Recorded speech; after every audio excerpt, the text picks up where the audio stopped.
Honourable members, the Deputy Speaker.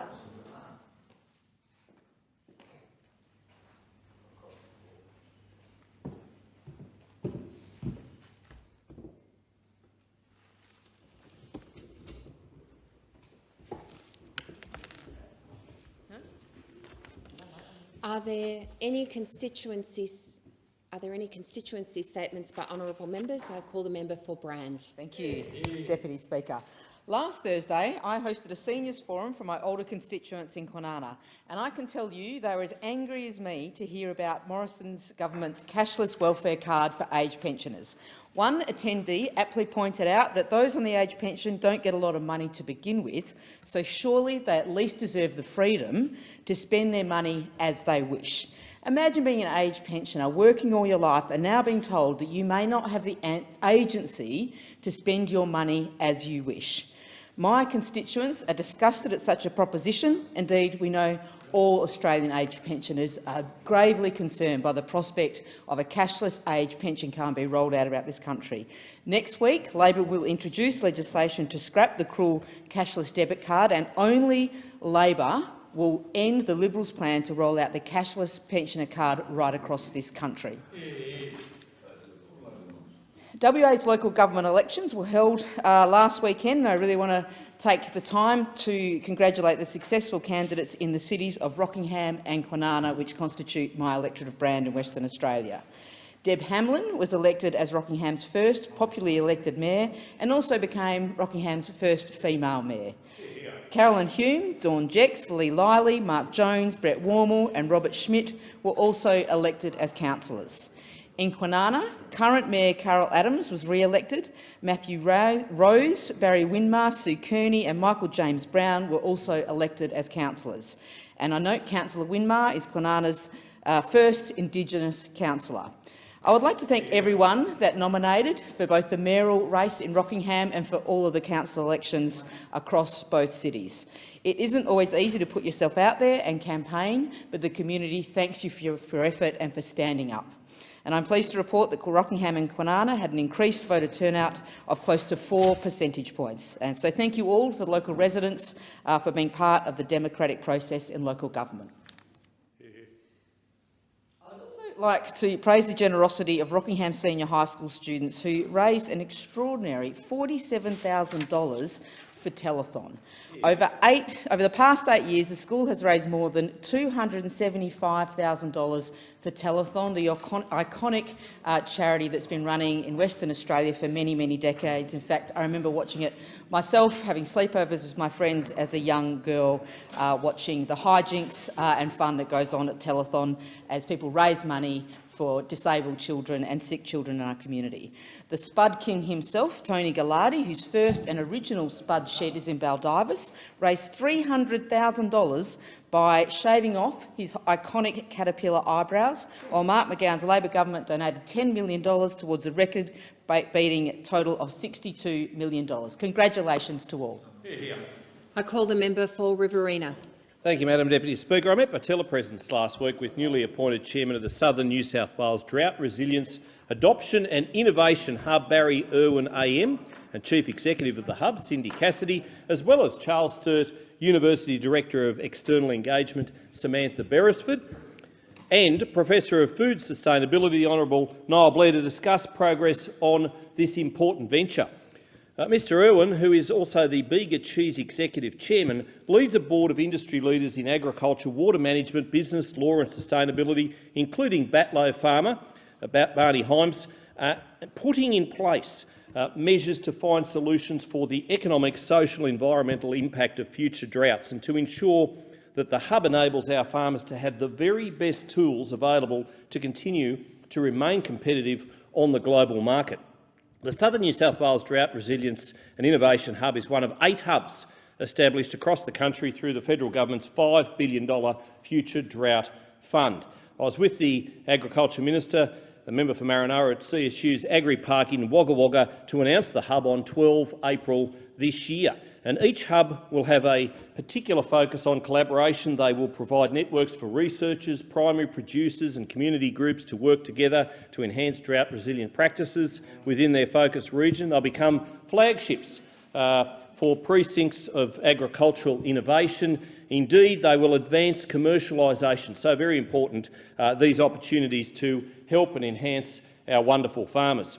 Now, this hub recently received, this is the Wagga Wagga hub, a further $2.5 million on top of the $8 million announced to establish it in April to expand on its remit of drought resilience. Now, we know that the next drought is on its way. We know that, and Australia is a country of flooding rains and indeed droughts. And so what we're doing is, with this agenda, targeting 4 priorities: exports, climate resilience, biosecurity and digital agriculture. And the hub is already playing a key role in developing and researching technologies to ensure that farmers in the Riverina and Central West, who punch well above their weight, Madam Deputy Speaker, and indeed right across the nation, will be best placed to adapt and adopt to environmental and economic challenges based on science and innovation. Riverina and Central West primary producers are very mindful of this. They're very glad about our investment and they're getting right behind the hub. The Southern New South Wales hub is going to be a leader for agricultural innovation and supporting farmers and communities right across my region. CSU earlier this month established the Agriculture, Water and Environment Institute to be opened by the end of this year to build on the work being done through the hub, and it will employ 20 research positions. So there's a lot happening in this space. I'm very mindful of the government's investment, a very wise investment, very good indeed. I call the member for McEwen. Thank you very much, Deputy Speaker. At midnight on Thursday, Melburnians will begin to emerge from our 6th lockdown, and all Victoria, including us who live in the electorate of McEwen, will begin to navigate a new stage in this pandemic journey. I want to take this opportunity to recognise and applaud the immense courage, strength and resilience of our community and all Victorians. Faced with unprecedented hardships over the course of this pandemic, I've watched my community again and again come together, confront the challenges. The stories of camaraderie and everyday kindness that I've heard from those in our electorate have confirmed once again the enduring spirit and strength in Australians. However, let us be clear, many of these challenges that our communities have faced throughout the course of this pandemic, particularly over the last 12 months, have been avoidable. They were a result of an unprepared and irresponsible Morrison government. When the Treasurer gave a press conference criticising the time that Victoria was taking to emerge from lockdowns, like so many other Victorians, I was outraged. This COVID outbreak, originating in Sydney and subsequent outbreak and lockdown in Victoria, was a result of 2 things: the Morrison government's failure on quarantine and the Morrison government's failure on vaccines. Time and time again throughout the course of this pandemic, the Morrison government has continued to fail Australians. And in Victoria, we have felt the impacts of that failure more so than anywhere else. The Morrison government claimed that we're at the front of the queue for vaccines, but we know that wasn't true. In fact, we're at the rear of the queue. They wasted so much time rejecting proposals for federal quarantine facilities only to agree to the need of such facilities once they became obsolete. They have acted too slowly in securing and rolling out rapid antigen testing, which has been used in the US and the UK for months now to get Australians back to work and school as quickly as possible, so that life can return to normal. At every stage of this pandemic, the Morrison government has failed Australians and failed our communities in McEwen. If the government hadn't dragged its feet on vaccines and federal quarantine, Australia would have hit its vaccination targets a year earlier, and Melbourne would not have suffered so many lockdowns. Then for the government to come out now and criticise Victoria's handling of the pandemic, for the Treasurer, who spent most of last year's lockdowns here in Canberra, he deserted his community and came up here to be safety, to go out for dinner and have fun while we were all locked down. To attack Victorians and to support the premature ending of COVID disaster payments is an absolute disgrace. Victorians in our community of McEwen have navigated this pandemic with strength, resilience and kindness in the courage of Australian spirit. The Morrison government has failed them and continues to fail them, and that has never been clearer. And I call the member for Bowman. Deputy Speaker, on 30 April this year, the ABC 7:30 report aired a special investigation containing a series of accusations from mildly annoyed critics who never did, said or acted at the time, but years later accepted the invitation to join a pylon at the very same time the same national broadcaster was colluding with their employee to avoid deleting or apologising for a series of defamatory private tweets. At what point over 5 months, Deputy Speaker, does an honest mistake become a dishonest one? The tweet came after a March 31 investigation had explicitly ruled out what was being tweeted. At what point does the taxpayer-funded model litigant cease to be one? This came to the fore in April, of course, when the ABC investigative reporter Lorna Knowles alleged I'd asked grooming-like questions of a minor nearly 10 years ago, potentially criminal conduct punishable by imprisonment. However, Knowles was unwilling or unable to substantiate any of the accusations she put to me, saying simply, words to the effect, I've obtained an at-length sit-down interview and I intend to broadcast it in full, followed by whatever you want to say. Turns out my online exchange of just 42 words back in 2012 was utterly appropriate. I confirmed the profile's identity, encouraged them to comment, then reminded them not to use rude words and concluded with gotta go. My question is whether Knowles had this exchange and ignored it or never had the wit to get it in the first place. But either way, her entire taxpayer-funded investigation was based on a fabrication and just minutes before broadcast was torpedoed when I provided the transcript. But not the end of the story. Knowles recovered and cobbled together scuttlebutt interviews to fill the gap, and these included a netball sideline squabble, 2 uncomfortable academics, including one so uncomfortable they immediately accepted a lift to their hotel after they got off the flight with me asking a 19-year-old if I could add them on Facebook, and finally claiming this behaviour extended beyond Australia because an ALP campaign manager said so, but when her complaint was proven not to exist, she claimed it was only a phone call. Look, this entire episode is an embarrassment and a stain on the national broadcaster, founded on a presumption of guilt and expensive refusal to apologise in a timely fashion. Ms Milligan should regard this taxpayer loan for her legal costs as one she must pay back, and this must be done to the ABC. There's no law to prevent the actions of Knowles, of Milligan, or the ABC, but the taxpayer should never be forced to underwrite it.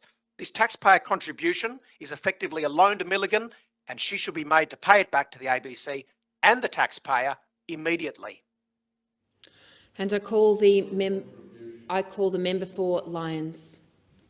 Thank you, Deputy Speaker. Well, the member for Bowman's just had 3 minutes to talk about his constituents, and he spent 3 minutes talking about himself. How very on brand for the member for Bowman. Deputy Speaker, I'd like to give voice to a young woman from my electorate and her vision for Australia in 20 years' time. Brighton teenager Mae Johnson writes, my first experience in Australia's mental health system was at 12 when I went to see a psychiatrist for the first time. At 13, I was officially diagnosed with depression and anxiety. At 15, I went on my first medication for my insomnia. At 16, I was officially diagnosed with an eating disorder, and at 17, I stayed in the paediatric intensive care unit after my first suicide attempt. My state still does not have a psychology ward for young people. Now aged 19, I reflect on my time within Australia's mental health system, and I can't understand how our politicians argue that only now they realise it's broken.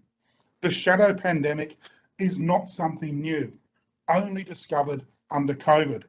It is something I and many young Australians have dealt with nearly our whole lives. In 20 years, I hope politicians would have stopped using my mind as a political battleground. Instead, I want politicians to deliver the following: comprehensive funding towards psychologists, accessible mental health care, preventative mental health care, awareness around medication, and improved infrastructure. This would help those who are having mental health problems, all of which would make a happier and healthier Australia. End speech. Deputy Speaker, I thank Mae for her contribution and I fully endorse her words. Deputy Speaker, I want to speak on the COVID positive man who entered Tasmania from the mainland without approval, who escaped hotel quarantine and who sparked a 3-day lockdown in the south of the state. I am angry with this man. Tasmanians are angry, and rightly so. He has been fined $3,000 and the Premier wants police to consider charging him with offences that carry steeper penalties. And that's a call most of us would support. But Tasmanians are also asking why the system failed so badly. How did this man leave quarantine undetected for so many hours? Where were the guards? Where were the cameras? I understand the guard was changing his PPE when the man left. This indicates the guard did not have someone available to stand his post. These matters require full investigation and transparency. The Premier must not default to secrecy. As our borders prepare to open, Tasmanians deserve confidence in COVID security measures for our state. Thank you. I call the member for Fenner. Oh, sorry, apologies. I call the member for Flynn. Okay, thank you, Deputy Speaker.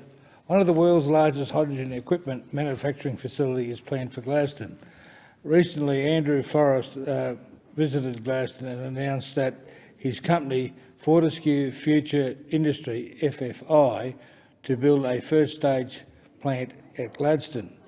This initial stage one will cost $114 million or thereabout and will create 120 construction jobs and 53 operational jobs. Start date is January, February 2022, not that far away. The coalition government, in addition, is providing $2.17 million through the Australian Renewable Energy Agency, ARENA, to support the $10.5 million project for Stanwell Corporation Limited study into large-scale hydrogen electrolysis and liquefaction facility in Gladstone. A further $5 million was put forward by the federal government, our federal government, and was announced by the Deputy Prime Minister in Gladstone in May 21. Under Stage 2 and Stage 6 of the FFI plan, more than 5,000 new jobs are expected to be created, adding $4.2 billion in hydrogen exports. Because of projects like these, the Morrison-Joyce government has guaranteed a prosperous future for regional workers and their families in our community. There are various methods of producing hydrogen, and they put them in a colour code. Depending on the type of production used, different colours assigned to the hydrogen. Green hydrogen is made by using clean electricity from surplus renewable energy sources such as solar, wind power to electrolyse water, emitting into carbon dioxide in the process. Blue hydrogen is produced mainly from natural gas using processes called steam reforming, which brings together natural gas and heated water to form steam. The output is hydrogen, but also hydrogen dioxide is a byproduct. That means carbon capture and storage is essential to trap and store this carbon. Grey hydrogen is created from natural gas or methane, using steam methane reformation, but without capturing the green gases made in the process.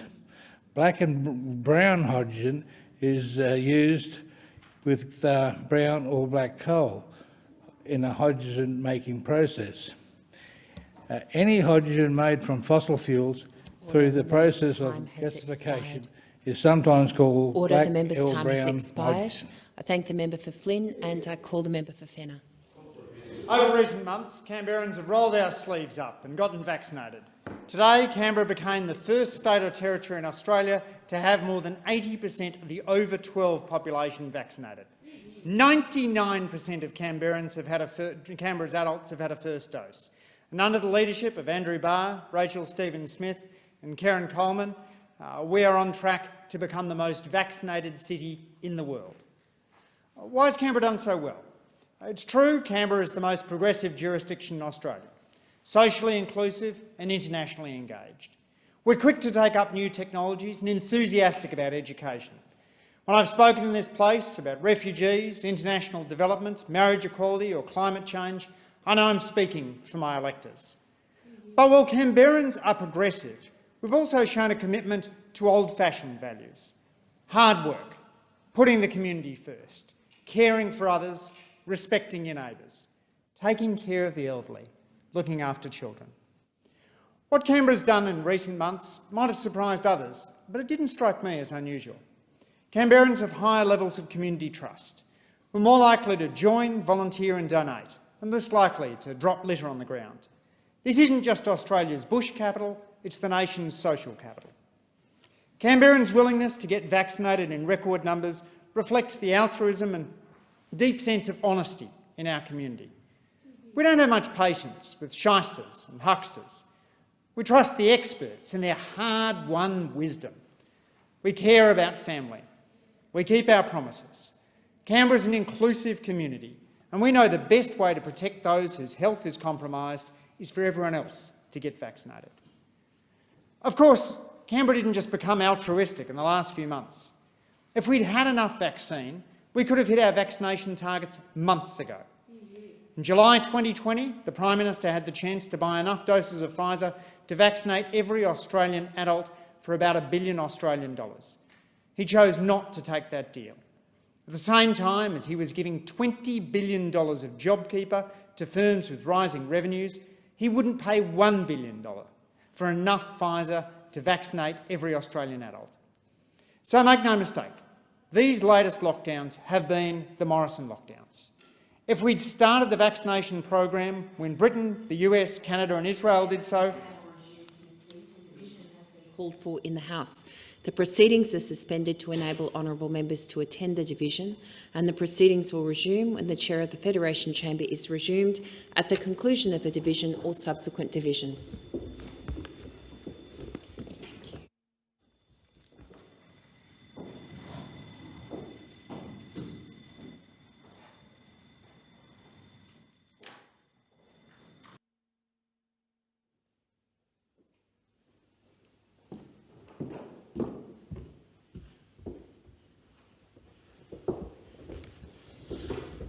I call the member for Fenner in continuation. So make no mistake, these latest lockdowns have been the Morrison lockdowns. If we'd started the vaccination program when the US, UK, Canada and Israel did, then half of Australia would not have spent the past few months in lockdown. And some of the 1,543 Australians who've died from COVID would be alive today. But late as it is, Canberra's coming out of lockdown. Thank you, Canberrans. I call the member for Page. Deputy Speaker, I'd like to acknowledge the Woolgoolga United Footy Club, who are this year celebrating their 50th birthday. The first senior men's team was formed in 1971, and in 1975 they won their first premiership. They had only one team for the first 6 years, and then in 1977 formed a reserve grade side. From 1979, games were played at the high school. The first women's team was formed in 1999, and Kim Batty has played in the women's team since it was formed, making this year her 29th year playing first grade footy for the Woolgoolga Football Club. Now in 2021, the club has over 400 players registered across 27 teams and is one of the largest clubs in the Coffs District. The club also established the Harmeet Shetra Memorial Shield in memory of club member Harmeet Shetra. This special event, organised by Gurminder Singh, is held once a year at the Clive Joas Memorial Sports Park. The current committee, I thank the current committee, which includes President Peter Knott, Vice President Kim Batty, Secretary Beck Smart, Treasurer and Registrar Jada Johnson, Social Media Patrick Mullen, Publicity Holly Stapleton, Summers 6 President Dave King, the Junior Vice President Rob Barcelar, Sponsorship Coordinator Alex Bondar and the committee members Brett Nutt and Teresa King.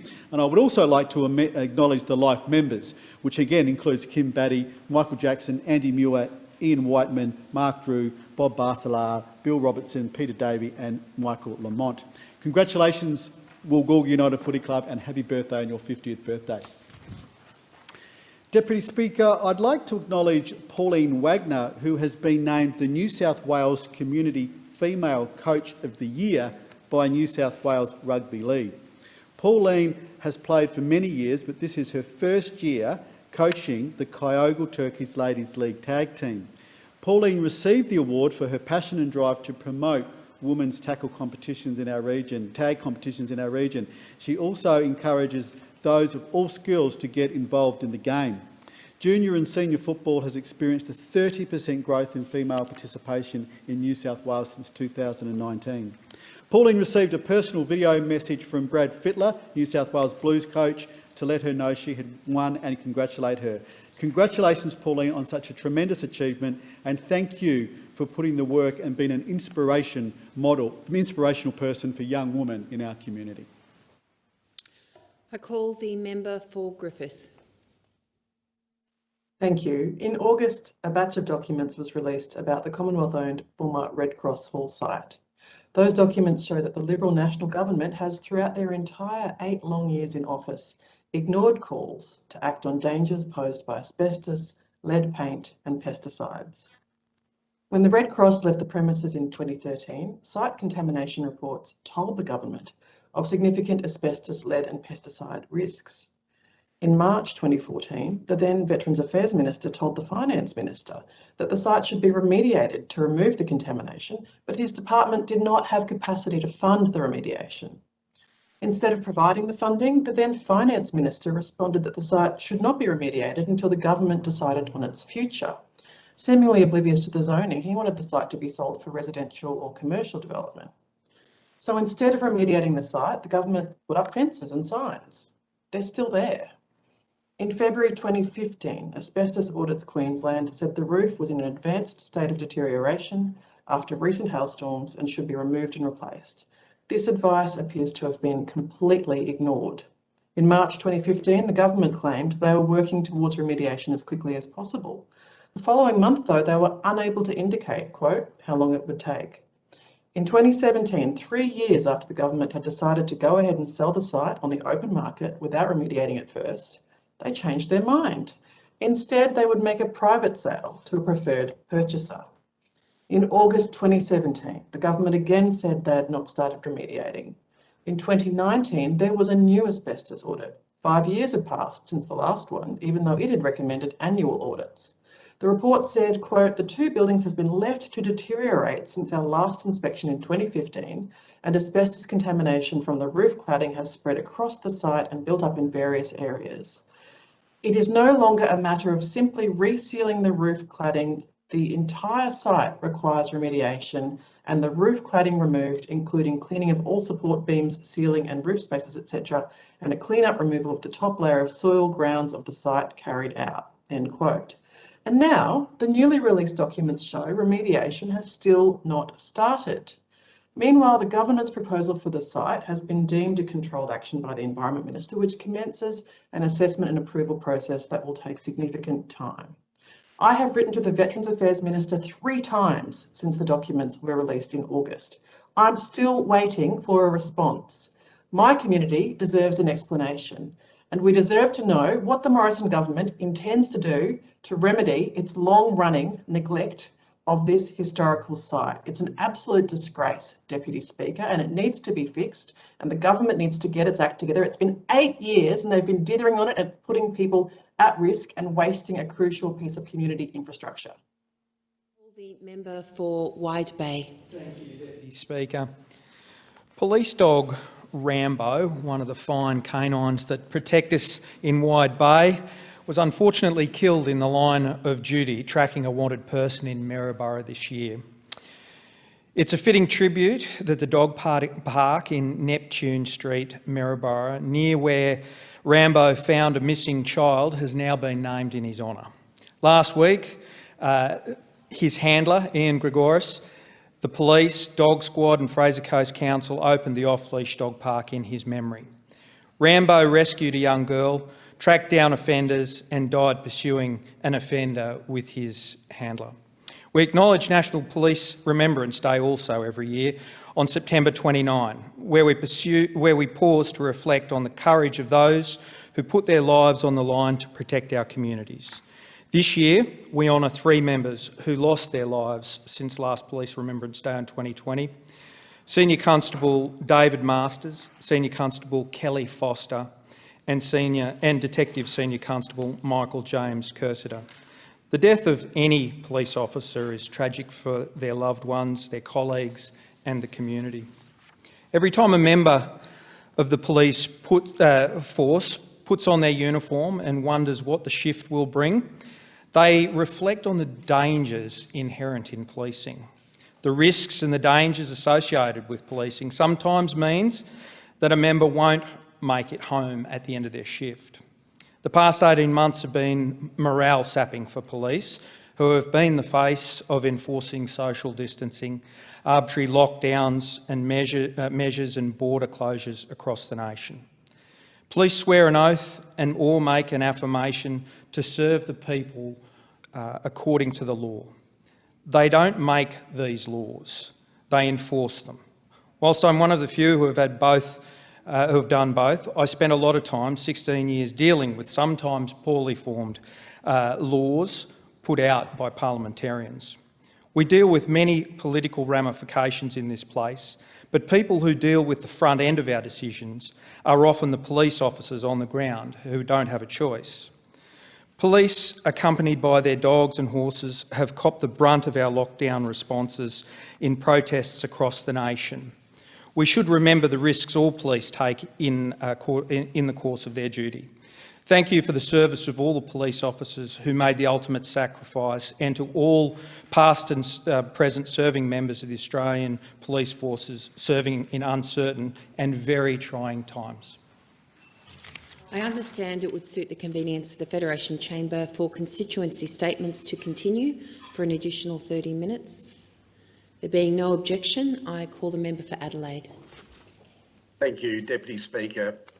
Deputy Speaker, la fantastica comunità italiana ha contribuito tantissimo al nostro Stato e oggi voglio votare per loro. Deputy Speaker, what I just said is that the fantastic Italian community in South Australia has contributed enormously to our state and to Australia, and today I'm fighting for them. I also am fighting for everyone who believes in multiculturalism, and Deputy Speaker, in the importance of multiculturalism, linguistic diversity, and ensuring that Australia becomes an even more important global player on the world stage. But we can only do this if we continue to have a population that is multilingual and multicultural. And that's why I'm joining the Italian community and other concerned South Australians on calling on the Flinders University and the Morrison government to stop the cuts to languages, the arts and humanities subjects. Deputy Speaker, Flinders University is completely cutting its Italian studies program, which has been running for over 50 years in South Australia. However, we have to ask ourselves what role the higher education funding reforms introduced by the Morrison government play in this, because of those decisions that were made and the changes to humanity degrees, they've more than doubled in costs. Deputy Speaker, this is clearly a strategy to deter students from studying humanities, including languages like the Italian language at Flinders University. Even the then Education Minister, the Honourable Dan Tehan, didn't bother hiding the fact when he confirmed during his speech at the National Press Club that the government was unashamedly trying to steer students away from the humanities. The decision to cease offering Italian studies will impact a large section of the community now and our economy. There are well over 1 million people of Italian background who identify as Italian in Australia. Italy is one of Australia's major trading partners and a valuable source of foreign direct investment in Australia. Several Italian companies have established businesses and business operations in South Australia in growing high-tech sectors such as the aerospatial industry and renewable energies. It is imperative, Deputy Speaker, that Italian and languages in general continue to be taught in Australian universities, especially given our reliance on trade in a globalised world, which is maintained by our international relations. Deputy Speaker, we stand to lose too much if programs like Italian studies continue to be cut through the Morrison's changes to the humanities. I call on the Morrison government The member's to ensure time that has languages are expired. maintained. I call the member for Ford. Well, thank you, Madam Deputy Speaker. And over the past 12 months, Eden's Landing State School has continued to grow and build from strength to strength. The school culture continues to evolve on their foundation of positive relationships and high expectations for all members of the school community. The impact of this cultural change is highlighted by the student learning outcomes. There has been a real opportunity to celebrate as the data shows that more students are passing English than ever before. The teachers are implementing high-yield strategies that are clearly making a difference to every student every day and helping them to soar to great success. The staff have developed a process of intentionally focusing on every student, and this is called Faces on the Data, on their data walls, and then looking for the next best step for each child. Teachers are walking beside their students as lifelong learners, developing their craft to deliver quality teaching and learning through innovative, differentiated learning experiences for the students. They see this as their greatest achievement. The staff have strong relationship and work as a team from collaborative planning days all the way to classroom teaching and learning. Edens Landing State School has also been driven to create a wonderful environment in which students can learn. New playgrounds, sporting equipment, grounds beautification and general facility upgrades have provided students and staff with a renewed pride in their school. The creation of the new school mascot, Cece, the 6-foot-tall rainbow lorikeet, leads the charge for positive behaviour for learning and engagement in school life. This increase in student results, increased attendance and reduced numbers of negative behaviours are all outcomes of having great people with a community focus at the heart of what they do. It is obvious that the school is much loved within the community, and when you see the foundation students enrolling their own children into prep to start their education journey at Edens Landing State School. 3 staff members have also been acknowledged and celebrated at a state level for their amazing work at Edens Landing. Mrs Lizane Hitchmore is a Year 5 classroom teacher and foundation teacher at Edens Landing from 1997, and she was nominated for and won the Excellence in Teaching Award. She is now a state finalist in the 2021 TeachX Awards. Dr Alan Drury, the Teacher X Awards, Dr Alan Drury OAM Excellence Award in Teaching. Mrs Lisa Hasenkamp, a teacher aide at Edens Landing State School, won the Outstanding Contributions to the Edens Landing State School Community Award and is a finalist in the Queensland Staff Community Awards. Brianna Ellis, as a prep teacher at Edens Landing, has won an Excellence in Teaching Award. Congratulations to everybody at Edens Landing State School for their great work and outcomes. And I call the member for Macquarie. Thank you, Deputy Speaker. In times of crisis, fire, flood or pandemic, a leader is someone who shows up, someone who rolls up their sleeves, pulls on their boots and does what needs to be done.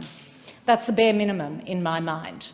But how does that description measure up for this Prime Minister? For Mr Hawaiian Holiday, Mr It's a matter for the states, or Mr the rules don't apply to me? Enough said, really. I remind the member for Macquarie to refer to members by their correct title. Yes, Speaker, Deputy Speaker.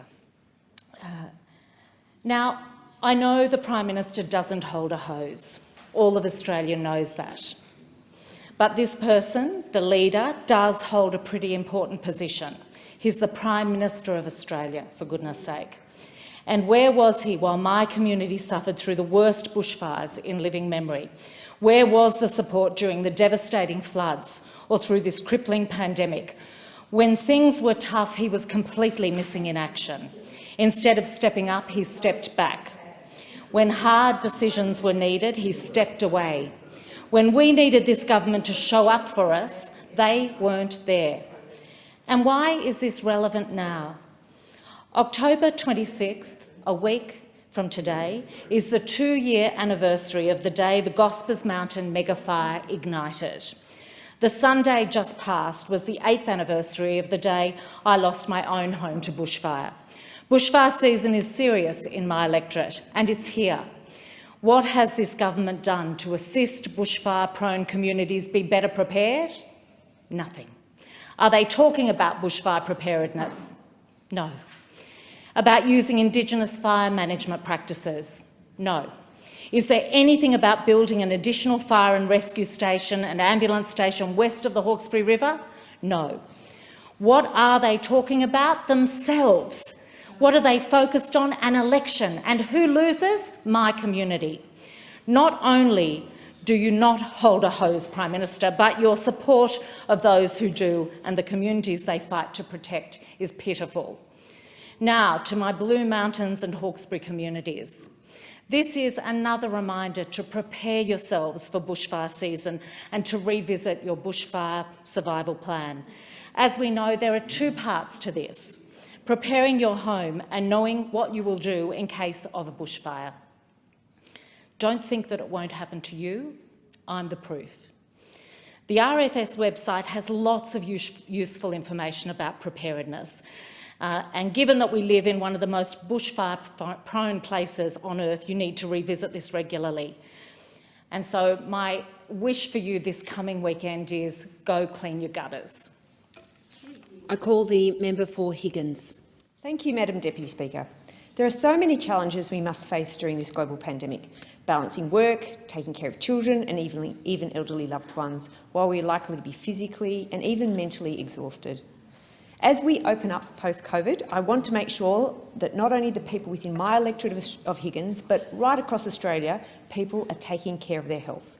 The Morrison government has ramped up health and mental health funding to record levels during this pandemic to ensure supports have been able to be pivoted online through things like telehealth, or even adapted vital services so that they can remain accessible. But there is a gap, Madam Deputy Speaker. The gap is evident when you look at preventive healthcare services. Research shows that many of us are delaying preventative health checkups during COVID. It's not surprising. And this is a problem we need to address, Madam Deputy Speaker. As one example, around 27,000 people skipped heart health checks. The Heart Foundation says this number of skipped checks will result in nearly 350 heart attacks, strokes and heart-related deaths that now won't be prevented. When it comes to mammograms, it is estimated that between 1,300 and 2,600 missed or undiagnosed breast cancer cases based on Cancer Australia data released this month. Meanwhile, diagnostic and investigative surgeries dropped by up to a third in the first wave of COVID-19 alone. I want to be very clear. Australians need to hear you need to put your health first. You need to catch up on your preventive health checks. There will be undetected, potentially life-changing health risks going undetected that, if caught early, can save your life.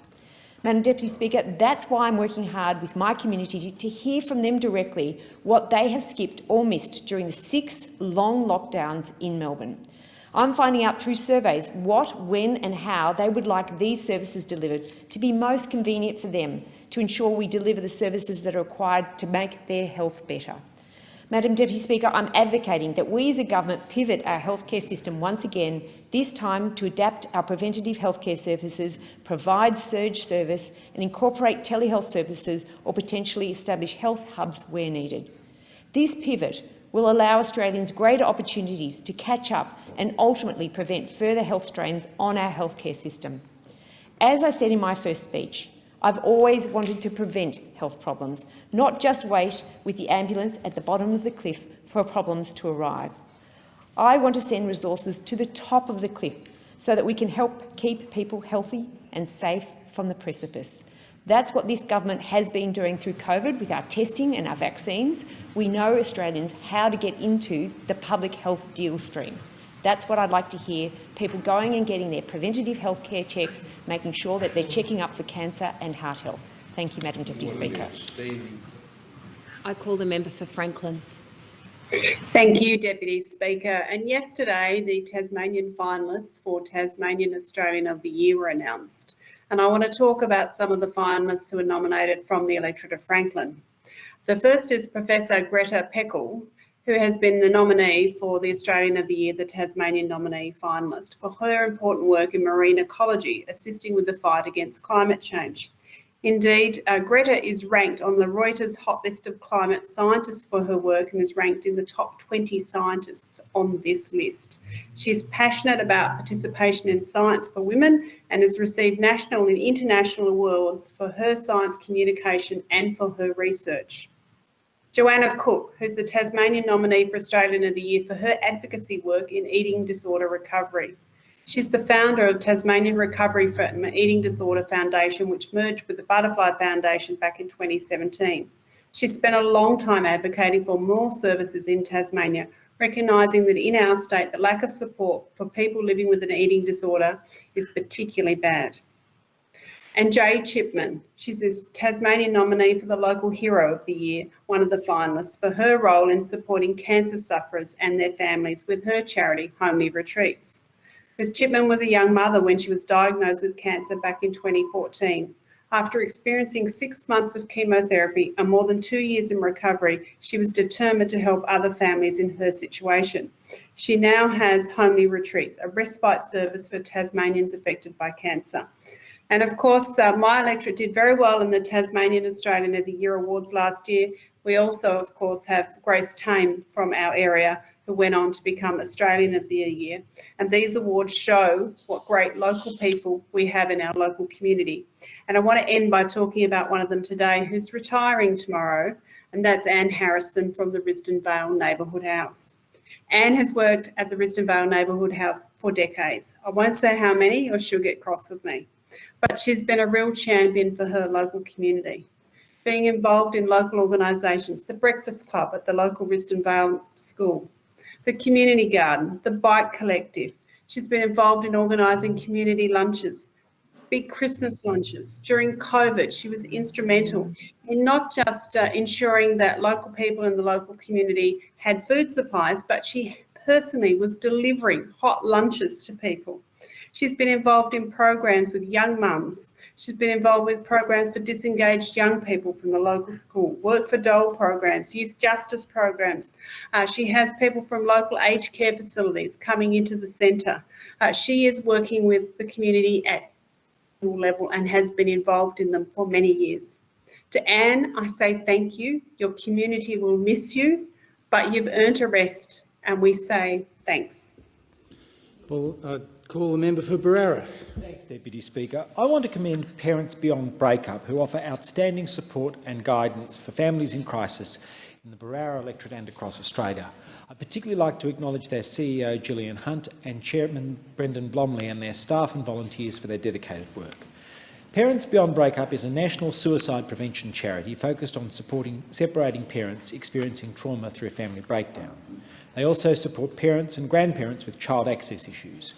Parents Beyond Breakup have several streams, including Dads in Distress, Mums in Distress and Grandparents in Distress. The organisation consists of more than 50 dedicated volunteer peers, including separated mums, dads, grandparents and other people who want to make a positive difference to those most in need and most at risk. During 2021, Parents Beyond Breakup provided 1,451 face-to-face engagements, 1,429 online engagements and 1,778 helpline calls. I was first approached by Campbell Lennox, the leader of the local Dads in Distress group, because of my work in suicide prevention. I was invited to a Dads in Distress session at Hornsby and subsequently went to sessions in other parts of Sydney and was involved in briefing their senior leadership team.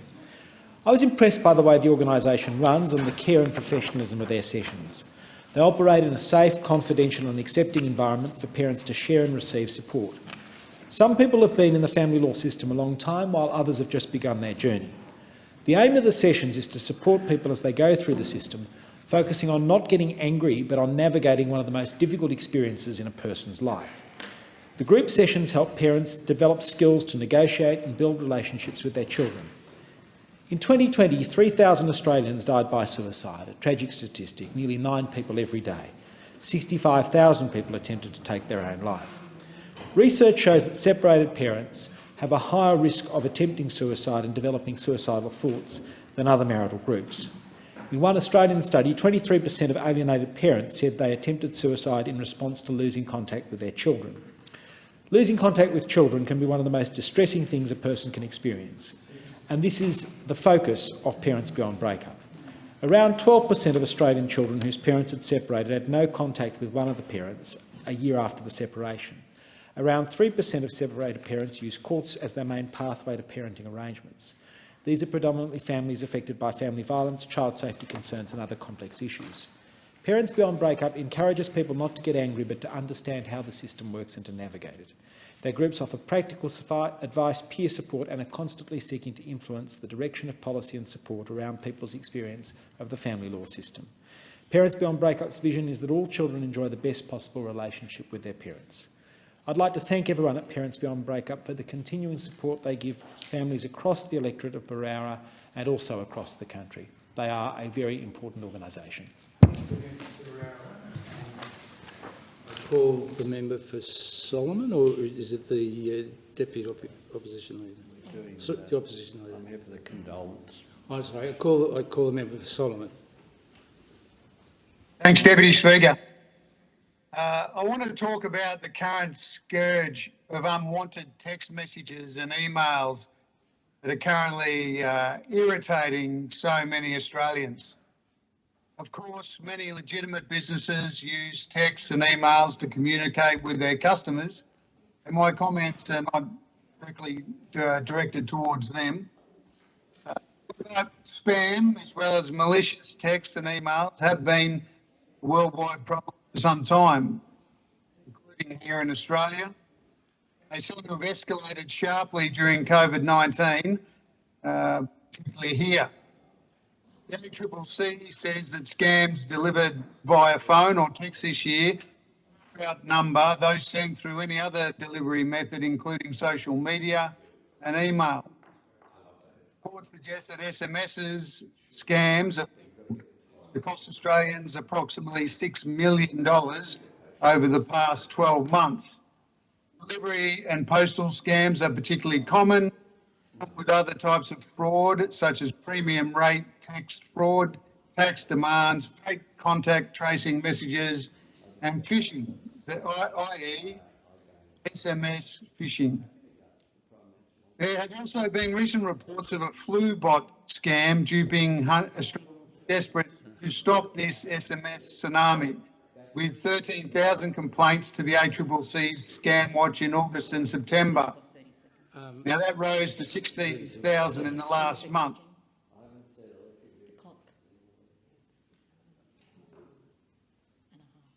I thank the member for Solomon and I call the member for O'Connor. Thank you very much, Deputy Speaker. I rise today to give a big shout out to an amazingly resilient young mother from my hometown of Katanning. Rachel Dark and her husband Michael have endured the sort of grief that no parent should have to go through, losing their beautiful baby Rosie to a rare genetic disorder called spinal muscular atrophy, or SMA. Rosie was born with no indication of this disease that would progressively ravage her little body, leading to her death at only 5.5 months of age. In the weeks and months since Rosie's passing, grieving mum Rachel has campaigned tirelessly to have this genetic condition included in a suite of diseases tested in the newborn heel prick blood spot screening test, Deputy Speaker, as you'd be well aware of. This simple test, costing approximately $10, would have led to an early diagnosis of SMA for Rosie and preemptive treatment, which could have proved not only life-saving, but led to her living a relatively normal life. Instead, by the time Rosie started to lose the use of her arms and legs and the diagnosis was made, her disease was too well progressed. While potentially life-saving drugs like Spinraza have recently been listed on the PBS, unfortunately these are not able to reverse the paralysis that ultimately cost Rosie her life. Although grieving, Rachel has bravely resolved to make sure no other WA family would endure this tragic loss by lobbying her state and federal MPs.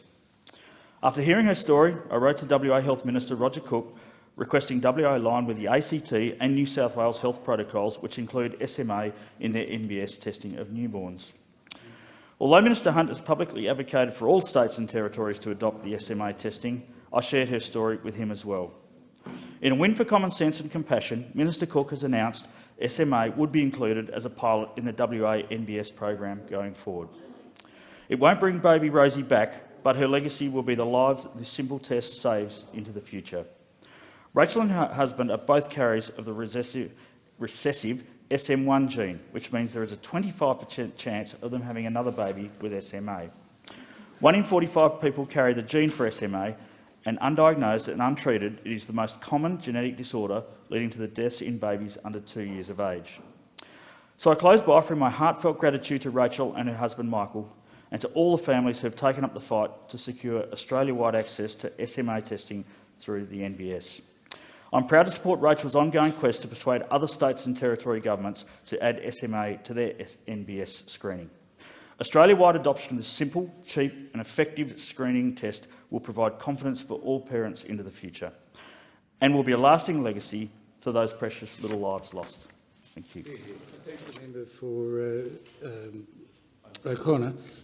Just to let you know that Rosie's parents have been in contact with me and trying to get a national program. So, thanks.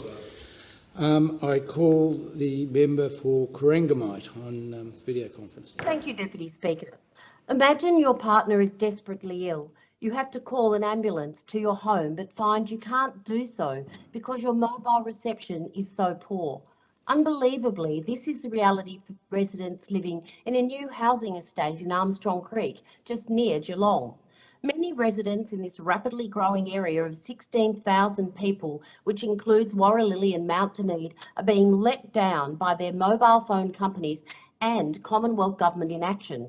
We've long known Armstrong Creek would become one of the fastest growing areas in Australia, and yet telcos and the Commonwealth Government have failed to plan for the adequate mobile services of residents. After getting many complaints about poor or non-existent mobile coverage and frequent call dropouts, I've begun a petition and already have 400 signatures. I've also held a virtual community meeting with Shadow Communications Minister Michelle Rowland to better understand the problem. Attendance reflected the high level of frustration, with over 120 people registered. And I felt like I'd opened a hornet's nest as story after story came out about mobile phone failures. The COVID pandemic has exacerbated the problem because so many people are now working from home or homeschooling with unreliable or non-existent mobile connectivity.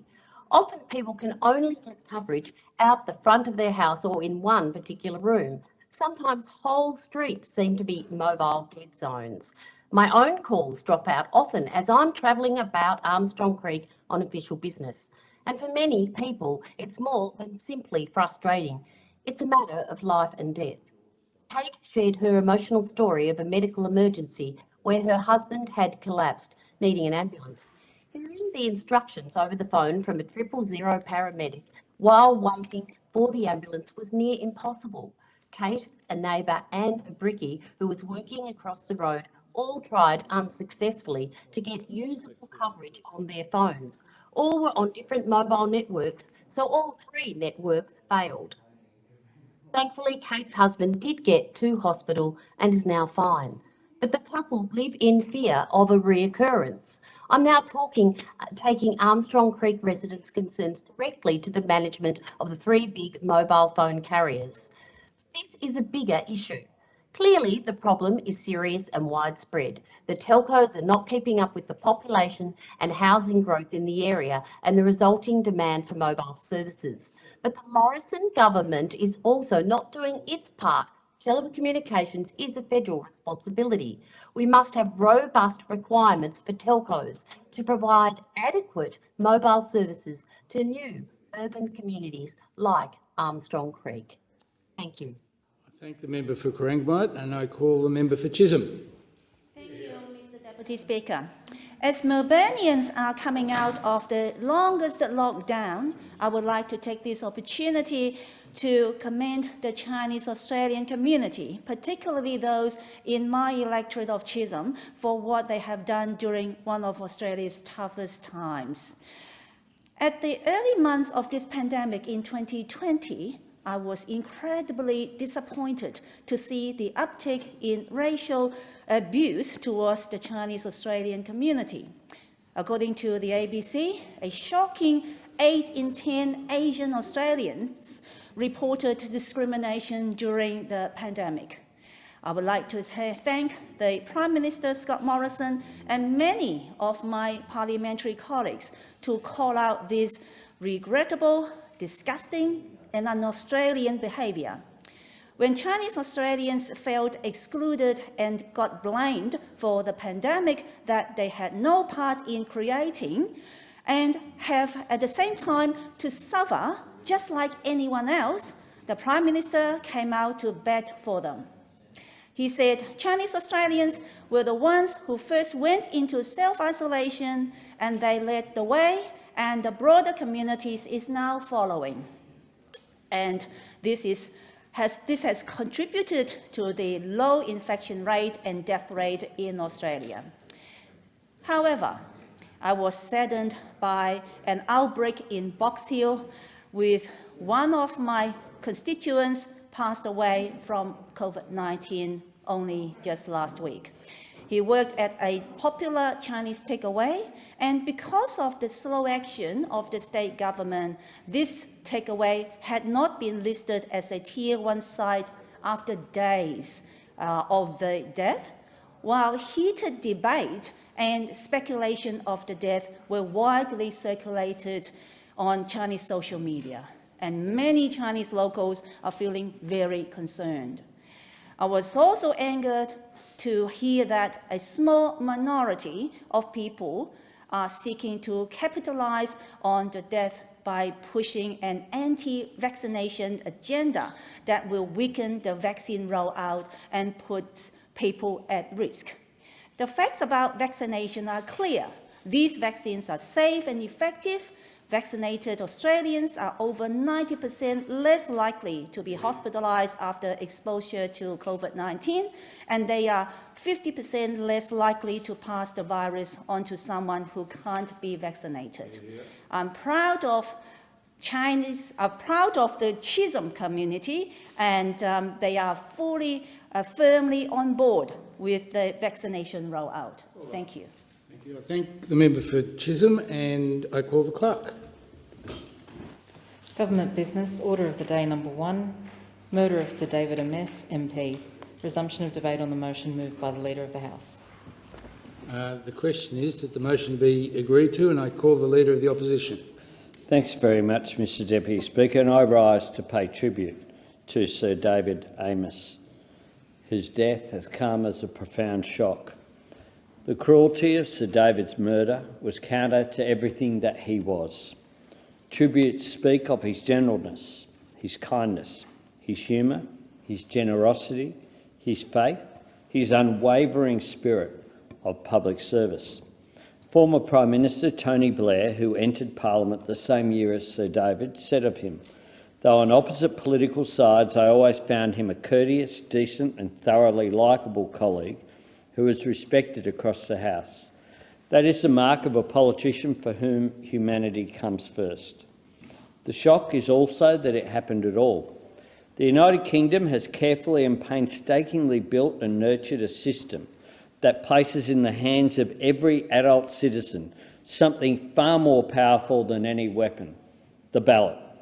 To take up arms against elected representatives is an act of cowardice, one that is designed to make people lose their courage. The murder of Sir David as he met with his constituents was a betrayal of everything our shared democracies stand for: transparency, accountability and approachability. In both our nations, with our deeply entwined political heritage, our elected representatives are not separated from their constituents by walls of security. People are able to approach the politician who acts as their voice in Parliament and make their own voices heard. It is about conversation. It's about understanding.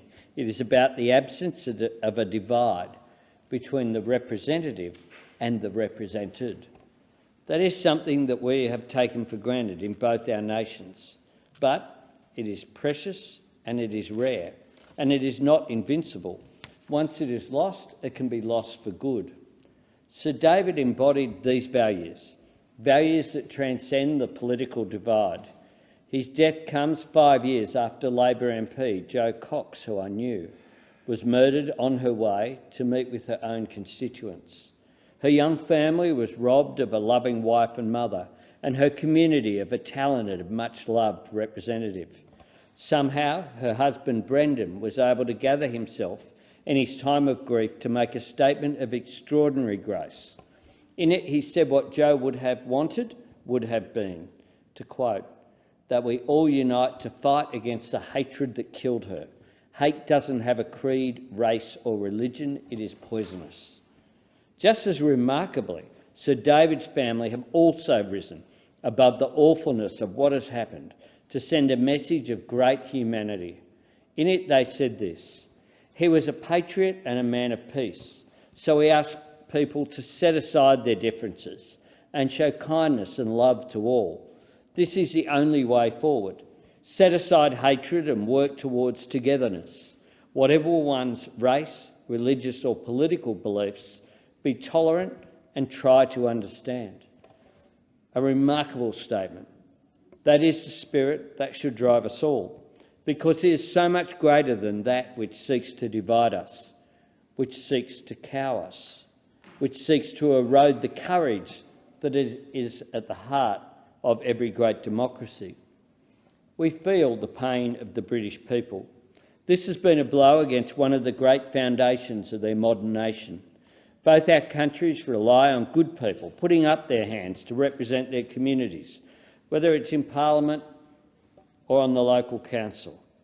The courage that is now required is very much on display. In the wake of Sir David's death, the Speaker of the House of Commons, Sir Lindsay Hoyle, went ahead with his own regular meeting with constituents. He stressed that it was essential that MPs maintain their relationship with those they represent. In his words, we have got to make sure that democracy survives this. Sir David died as he lived, serving his constituents. It should never have come to this. Our thoughts are with the British people. On behalf of the Australian Labor Party, I express my condolences to Sir David's colleagues in the Conservative Party and his colleagues right across the UK Parliament. But especially our condolences go to Sir David's family. Despite your loss, you have sought to lift everyone higher. With one gesture, you have reminded us all that even in the face of the inhumane, a better force can triumph. There could not have been a more fitting tribute to Sir David. May he rest in peace. I thank the Leader of the Opposition and I call the Minister. Thank you, Deputy Speaker. I rise on behalf of Australia and this House as the Minister for Home Affairs to send my deepest condolences to the family, friends, colleagues and constituents of Sir David Amess MP, Member of Parliament of the United Kingdom, dedicated lawmaker, husband, father. His tragic murder last Friday, in what UK authorities have described as an act of terrorism, shocked all decent people. The murder of an elected official is a despicable crime, and in this case was doubly so, as it occurred while Sir David was in the very act of meeting with his constituents. As a person who enjoys meeting and listening to my own constituents, I felt genuine shock, grief and sadness on hearing the news. As Minister with responsibility for Australia's policing and law enforcement agencies, I wish the investigators in the UK well as they seek to establish before a court of law what happened and why, and ultimately seek justice for the tragic and cowardly act. I would say to my fellow members on both sides of this House and further afield in the UK, do not let this attack deter you from your important work in the communities that we serve. Terrorists seek to create fear and division in our communities. Their ultimate aim is to destroy the ties that bind us together as a nation. There is no greater refutation of their ideology, nor proof of their impotence, than the free, open and transparent debate that occurs in this place. Speaking with constituents, hearing their concerns and bringing them here to give them voice in this House. This is a privilege we must not shy from. So too, the act of passing legislation through a parliament elected by the Australian people and reflective of their diversity is a direct challenge to terrorist ideology. It's also emblematic of our adherence to the rule of law, a concept alien to terrorists who kill indiscriminately. Make no mistake, this was an attack on Sir David, but it was also an attack on democracy and on all of us who value the fundamental importance of representative government and its democratic institutions. For that reason, we must be clear-eyed that terrorism is a real and enduring threat. Here in Australia, the national terrorism threat level remains at probable, where it has been since 2014. ASIO assesses lone actor attacks, as occurred in this instance, are the most likely form of terrorism we will experience in Australia. Such lone actor acts can be motivated by a range of hateful ideologies. That's why this government is committed to addressing the full spectrum of extremist threats, regardless of political, religious, social, cultural or issue-specific ideology. It's a commitment we take seriously. Since September 2014, 143 people have been charged as a result of 70 counter-terrorism-related operations around Australia. There have been 9 attacks and 21 major counter-terrorism disruption operations. And I commend our operational agencies for each and every one of those disruptions. But this House has an important role to play too, providing our agencies with the powers they need to keep us safe. To that end, I note that earlier today, the Counter-Terrorism Legislation Amendment, High-Risk Terrorist Offenders Bill 2020, was debated in this House. This bill is an important piece of counter-terrorism legislation. It will create a new extended supervision order scheme to assist law enforcement agencies keep Australians safe when high-risk terrorist offenders are released into the community after serving their sentences. Further, later this week, I will chair a forum of Australia's police and law enforcement ministers to discuss the threat of terrorism and ensure we are all taking the steps needed to protect Australians from harm. I thank Sir David for his nearly 40 years of service to public life and wish his family, friends, colleagues and constituents the best as they continue to grapple with the fallout from this abhorrent attack. He would, no doubt, be proud to know that his murder will not deter us from our important work, meeting with and listening to our constituents, representing our communities and settling political issues through discourse and debate. His legacy will be our continued determination to the principles of democracy and freedom. Thank you. Thank you, Minister. And I call the member for Oxley. Thanks, Mr Deputy Speaker. I also join with the Leader of the Opposition, the Prime Minister and the Minister for Home Affairs to offer my condolences and remarks about the tragic death and murder of Sir David Amess. 6 days ago, Sir David tweeted that my next common surgery will be taking place on Friday the 15th of October, and he pinned that tweet. Like many of us who connect with voters, we often hold mobile offices or surgeries as they're called in the United Kingdom. At this event, he was fatally stabbed 17 times. Sir David was one of British Parliament's longest-serving MPs. He died at the age of 69. And though he spent more than half his life in the House of Commons without ever attaining ministerial office, many of his colleagues have recently given tribute to his life and said he would have not wanted it anyway, as his focus has always been about the people of his electorate. He devoted his career to the promotion of his constituencies, first Ballaston, then from 1997 Southend West, and to do so always dealing with voters' concerns. He had a very high local profile and was always willing to meet constituents, advertising his regular weekly surgeries in advance. Everybody in his electorate knew where he was. Sir David espoused a number of causes right throughout his life, a long-standing Eurosceptic and a committed Brexiteer. But it was his devotion to animal welfare which led him to becoming one of the few Tories to support the abolition of fox hunting. His manner was genial, friendly and lacking in rancour or conceit. And interestingly, he had friends on all sides of the House of Commons. And almost every week in Parliament, from the day he was elected, he would call for his local town of Southend to be made into a city, something he was very, very passionate about. His family paid tribute to his strength and courage in their statement. They said he was a patriot and a man of peace. So we asked people to set aside their differences and show kindness and love to all. This is the only way forward. Set aside hatred and work towards togetherness, Whatever's one's race, religious or political beliefs, be tolerant and try to understand. As a family, we are trying to understand why this awful thing has occurred. Nobody should die in that way. Please let some good come from this tragedy. We're absolutely broken, but we will survive and carry on for the sake of a wonderful and inspiring man. Tragically, Mr Deputy Speaker, the stabbing comes 5 years after MP Joe Cox, who was aged 41, was gunned down and stabbed to death in broad daylight. The Labor politician and mother was murdered by Thomas Mayer, 53, who was sentenced to life imprisonment with a whole life order.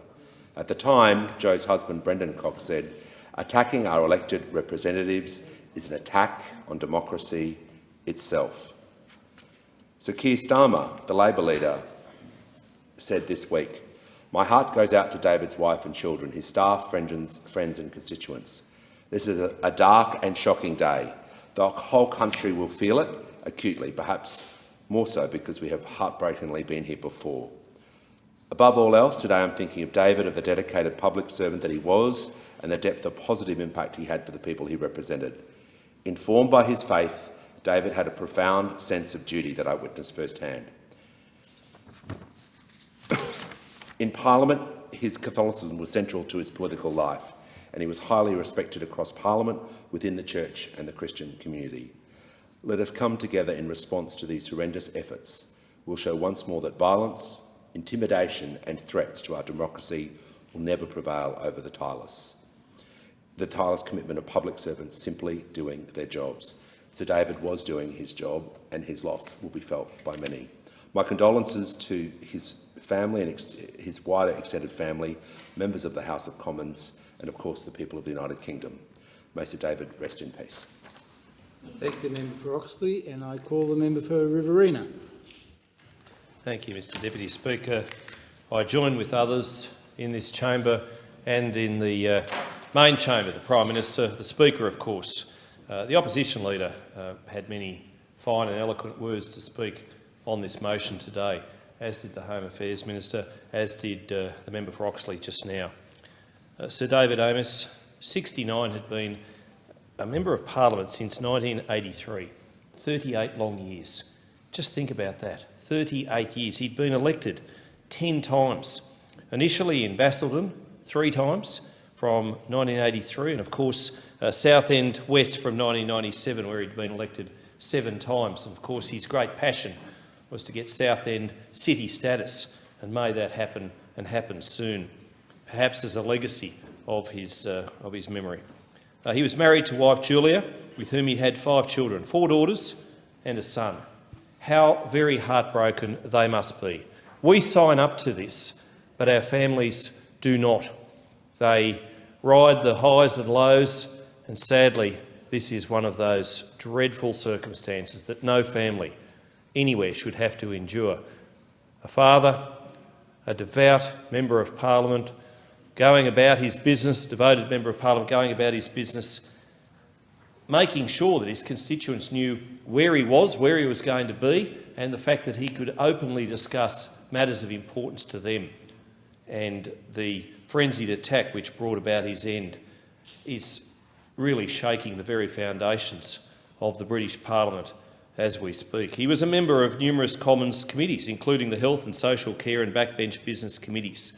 He had wide and diverse interests. And of course, as we've heard, he had a particular interest in animal welfare. He had a particular interest in socially conservative values. He was a good man. He was born in Plaistow, East London in 1952. He went to school in the capital and he taught at a school in the city, and a great occupation being a school teacher. Some, like you, Mr Speaker, being a doctor, they're great occupations. And I know that members of Parliament who've been educating people, who've been treating people, indeed, as you have for many years, who then go into Parliament, they bring those values into the Parliament, and the Parliament is better for it. He was also a recruitment consultant before becoming a Member of Parliament. Knighted in 2015 for politics and public life, of public service. He was there always for the public good. The British Prime Minister, Boris Johnson, said Sir David had an outstanding record of passing laws to help the most vulnerable. David was a man who believed passionately in this country and in its future. We've lost today a fine public servant, and a much-loved friend and colleague. And I know the fact that we've had the Prime Minister, Opposition Leader and others, including the Minister, speak on behalf of Sir David, indicates that the Australian Parliament is also shocked by this tragedy, and we are, all of us in this chamber and right across Australia. I've had constituents phone me and say how dreadful this is. Just 15 minutes before the attack, Sir David was standing on the church steps chatting and laughing with locals, as we all do. As we all meet constituents. I know it's an important part of our job, and to be there for them is an important part of our jobs in the here and now, and will be in the future. Although it must be said that, given the fact that this is now the second tragic death in the past 5 years following the murder of Labor MP Joe Cox in 2016, it must make British parliamentarians really worry about their security, and that is understandable. But they will go on doing what they need to do for and on behalf of constituents, because that's what members of parliament do, on both sides, on every side, whether they're Labor, whether they're Conservative, or whether they're indeed independents. Sir David had spoken about the worrying and disturbing rise of knife violence in the UK after one of his constituents, just a teenager, just 18 years old, had been stabbed to death just months before he too became a victim himself. And this must be particularly heart-wrenching for those people of good mind and faith who just abhor violence, and that is 99.9% of people right around the world. The family, as the member for Grayndler has pointed out, have put a very loving and message of support to Britain. They described how enormously proud they were of him, and as they should be. Our hearts are shattered, the public statement said. However, there was still so much David wanted to do. This we know from the events of the last few days. So this is not the end of Sir David Amess MP, it is the next chapter. And as a family, we ask everyone to support the many charities he worked with. There are so many to mention, so find one close to your hearts and help. And you can just, imagine a family in their time of need and their time of darkness, reaching out and still having that faith, that devotion to public good, and having lost their husband, their father, somebody who they would look to for advice, and he will no longer be there. But he will be there in spirit. He was working on, of course, the South End to gain city status, and of course he was also trying to raise funds, and as many of it as he could, for a memorial to Dame Vera Lynn, of course, who was the famous World War II singer and entertainer who brought so much joy and hope to the troops, to Allied troops. And hopefully that project can get off the ground too, as another legacy of this fine man. And I also would like to, as an aside, pay tribute to the former US Secretary of State, Colin Powell, who died on Monday, US time, battling cancer and complications due to COVID-19. We've lost two fine statesmen, and that is the world is poorer as a result. I offer my condolences certainly to Sir David, as well as to Colin Powell's family. These are tragic losses, and the world, as I say, is so much the less for it. I thank the member for Riverina, and I call the member for Scullin.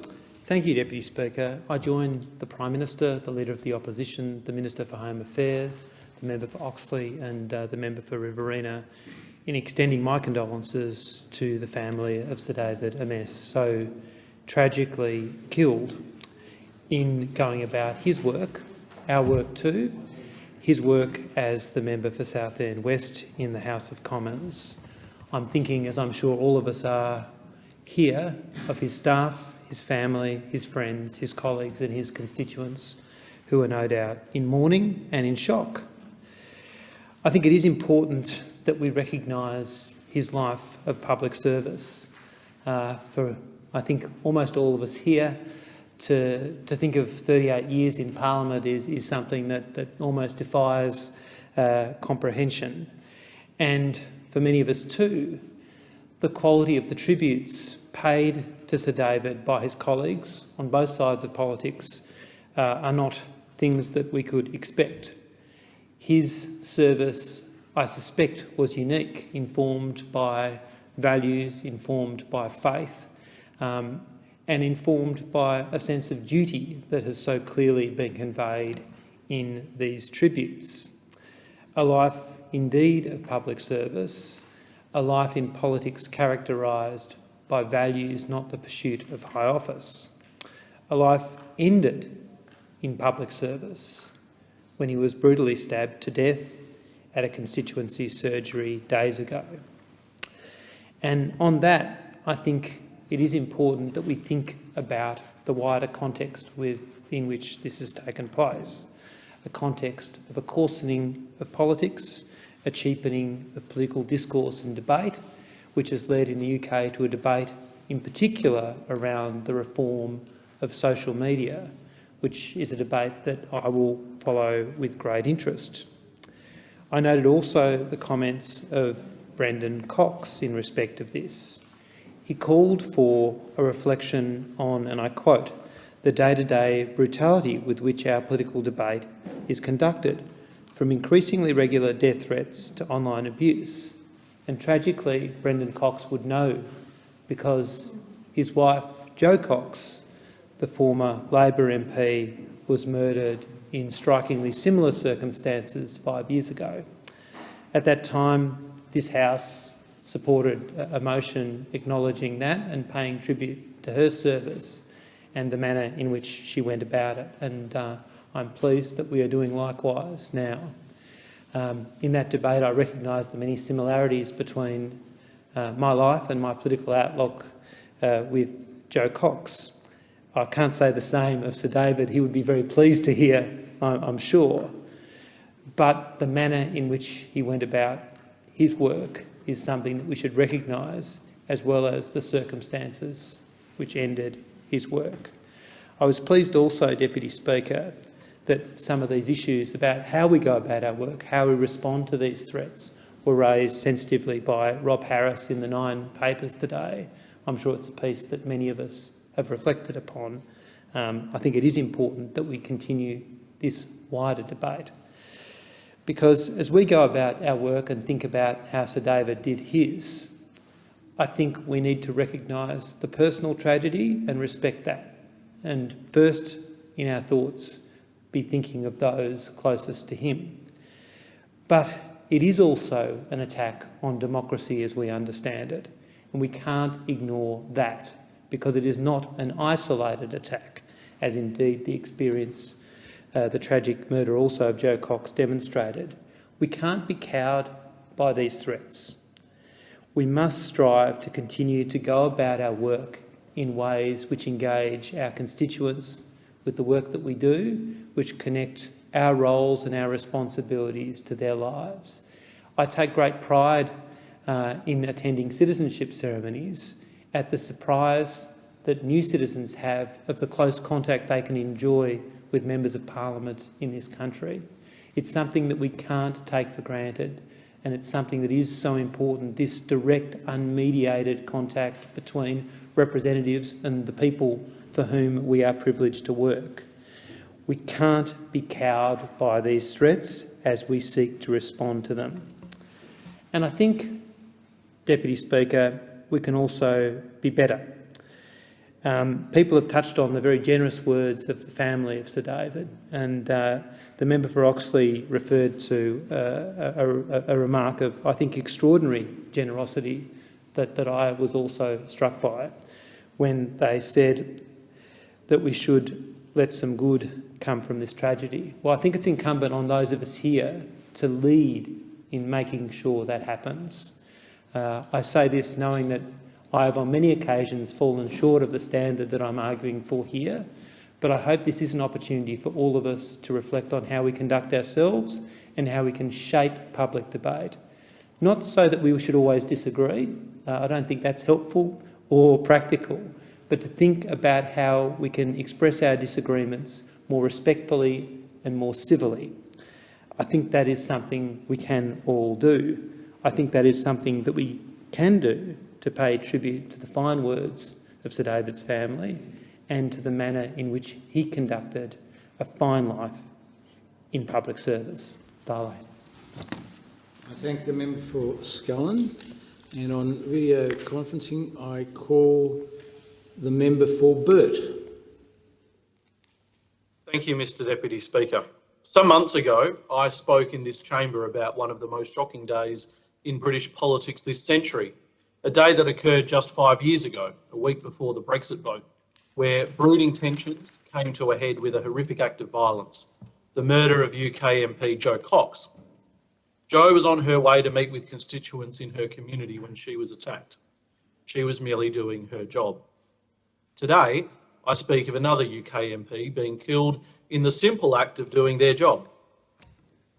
Sir David Amess was stabbed to death while meeting with his local constituents last week, a routine, necessary and important part of the work of all MPs.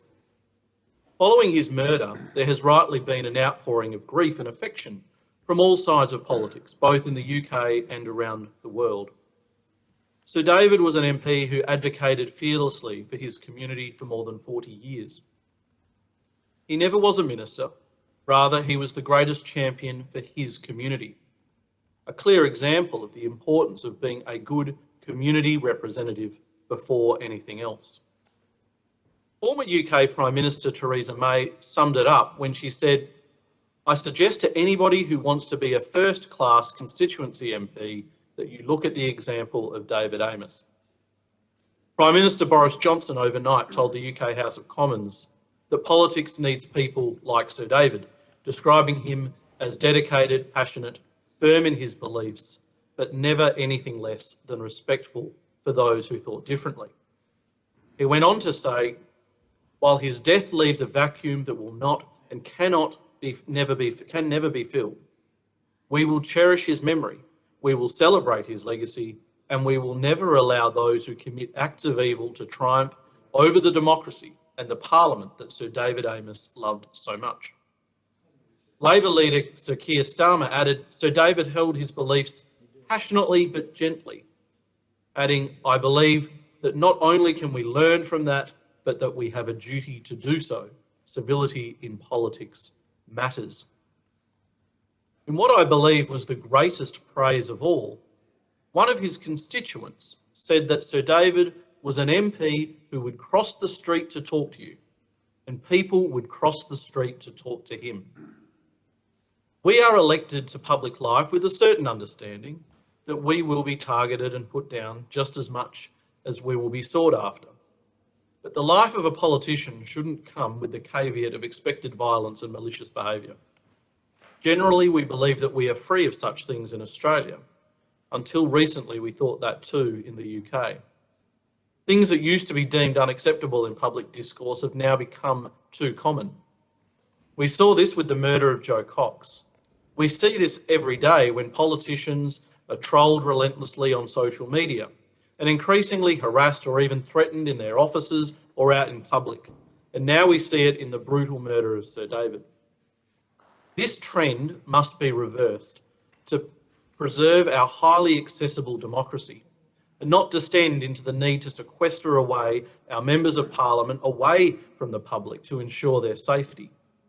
Ultimately, what drives us all as parliamentary representatives, what we all have in common, regardless of our political ideology, is the intention to make our nation better. While we may disagree on how and the detail, I believe we all seek to represent our communities in the best way possible and achieve the best outcomes for our constituents and the country. We all have more in common than what divides us, and as a result, across the globe, we stand in solidarity with Sir David's colleagues, his family and his community against this violence. Vale, Sir David, your community and this world were all the better for having you in it. I thank the member for Burt. Debate is now to be adjourned. The debate is adjourned and the resumption of the debate will be made in order of the day for the next sitting. And I call the member. Thank you, Deputy Speaker. I ask leave of the Federation Chamber to move that further proceedings be conducted in the House. Is leave granted? Call the member. I move that further proceedings be conducted in the House. Is the motion seconded? I second the motion. The question is that further proceedings be conducted in the House. All those of that opinion say aye. All those opposed say no. The ayes have it. I call the clerk. Government business, order of the day number 2. Question, resumption of debate on the question that grievances be noted. And I call the member for Lingiari. Thank you, esteemed Mr Deputy Speaker. Look, if you own that position... I thank the member. Mr Deputy Speaker, on to serious matters. Not that you're not serious. Very serious. But, you know, here we are 2 weeks away from Glasgow and a great and very important climate change conference. And we here are in disarray about whether or not we've got an emissions target of zero emissions by 2050, largely due to disarray within the coalition and mostly because of the pig-headedness of some in the National Party. As a party to the Paris Agreement, we're meant to be going to Glasgow with concrete improvements to our emissions reduction schedule. I've not heard one word from the government about what that might look like. And indeed, we should be going to talk about our 2030 pledge of 26 to 28%, which we'll meet walking in our sleep. And instead of reviewing that and giving us a greater pledge for 2030, we're hearing nothing from the government in that regard. We'll get to hear about a targeted 2050, I'm imagining. We'll have some people from the National Party continuing to bleat about regional Australia, when in fact there are many in regional Australia who want this debate over and done with. They understand its implications. Every state and territory, most of our major businesses, the National Farmers Federation, the Business Council of Australia, the Minerals Council, APPIA, all of these groups now are committed to zero emissions by 2050. They want a way forward, and they understand the importance to their industries of climate change and doing something effective. And we all know that net zero, Mr Speaker, Deputy Speaker, is not just an environmental imperative, but it's an investment framework to guide decisions by business and policy from governments. As I said, every state and territory has an emissions target of zero 2050. And this government can't bring itself to show the leadership that's required to show us what that pathway might look like. It's not surprising in that context that the world's wondering what we're up to. For the world, the next decade will determine whether warming can be kept to 1.5 or 2 degrees. It's imperative that we show some leadership in this debate and not be just a follower. And for Australia, the next decade will determine whether to become a renewable energy superpower or lose the global race that is already underway. Now, Mr Deputy Speaker, we hear a lot about regional Australia from the National Party. I haven't heard them spruik the importance of using our solar resources as an export commodity. But in the Northern Territory there is an ambitious project taking shape to supply solar-sourced electricity into the Singapore market, which is currently dependent on gas-fired power. Sun Cable's vision is to build the world's first intercontinental power grid connecting Australia to Singapore to supply 24/7 renewable power.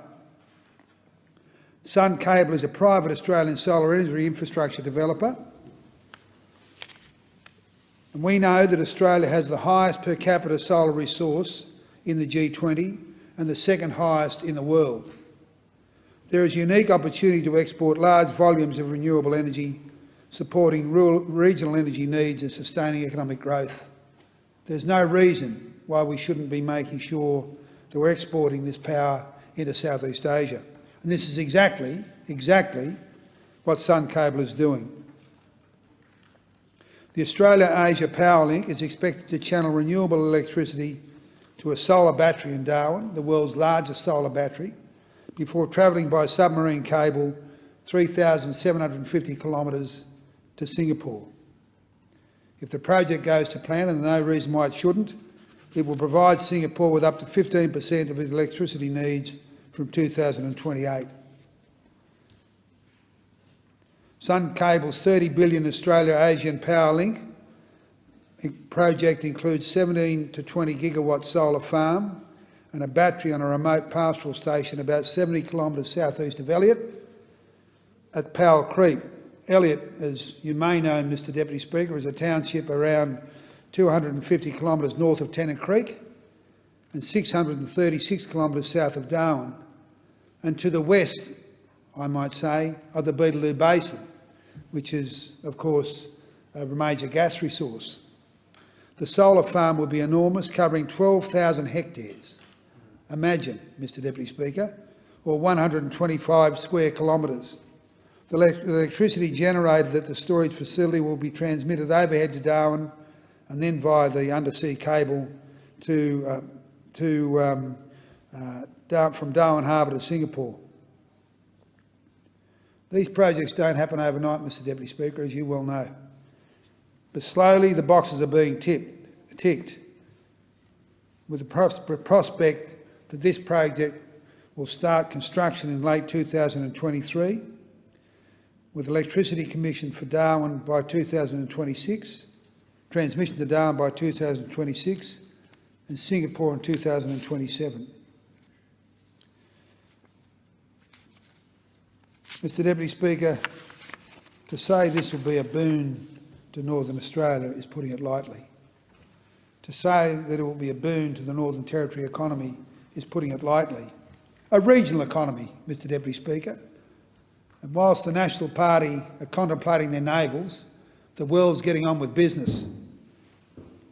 And Sun Cable has now announced that it's received crucial approval from the Indonesian government to allow an undersea cable to run through its territorial waters to Singapore. This is a major change. The storage system, as I said, described as the world's largest battery, has the goal of storing between 36 to 42 gigawatt hours.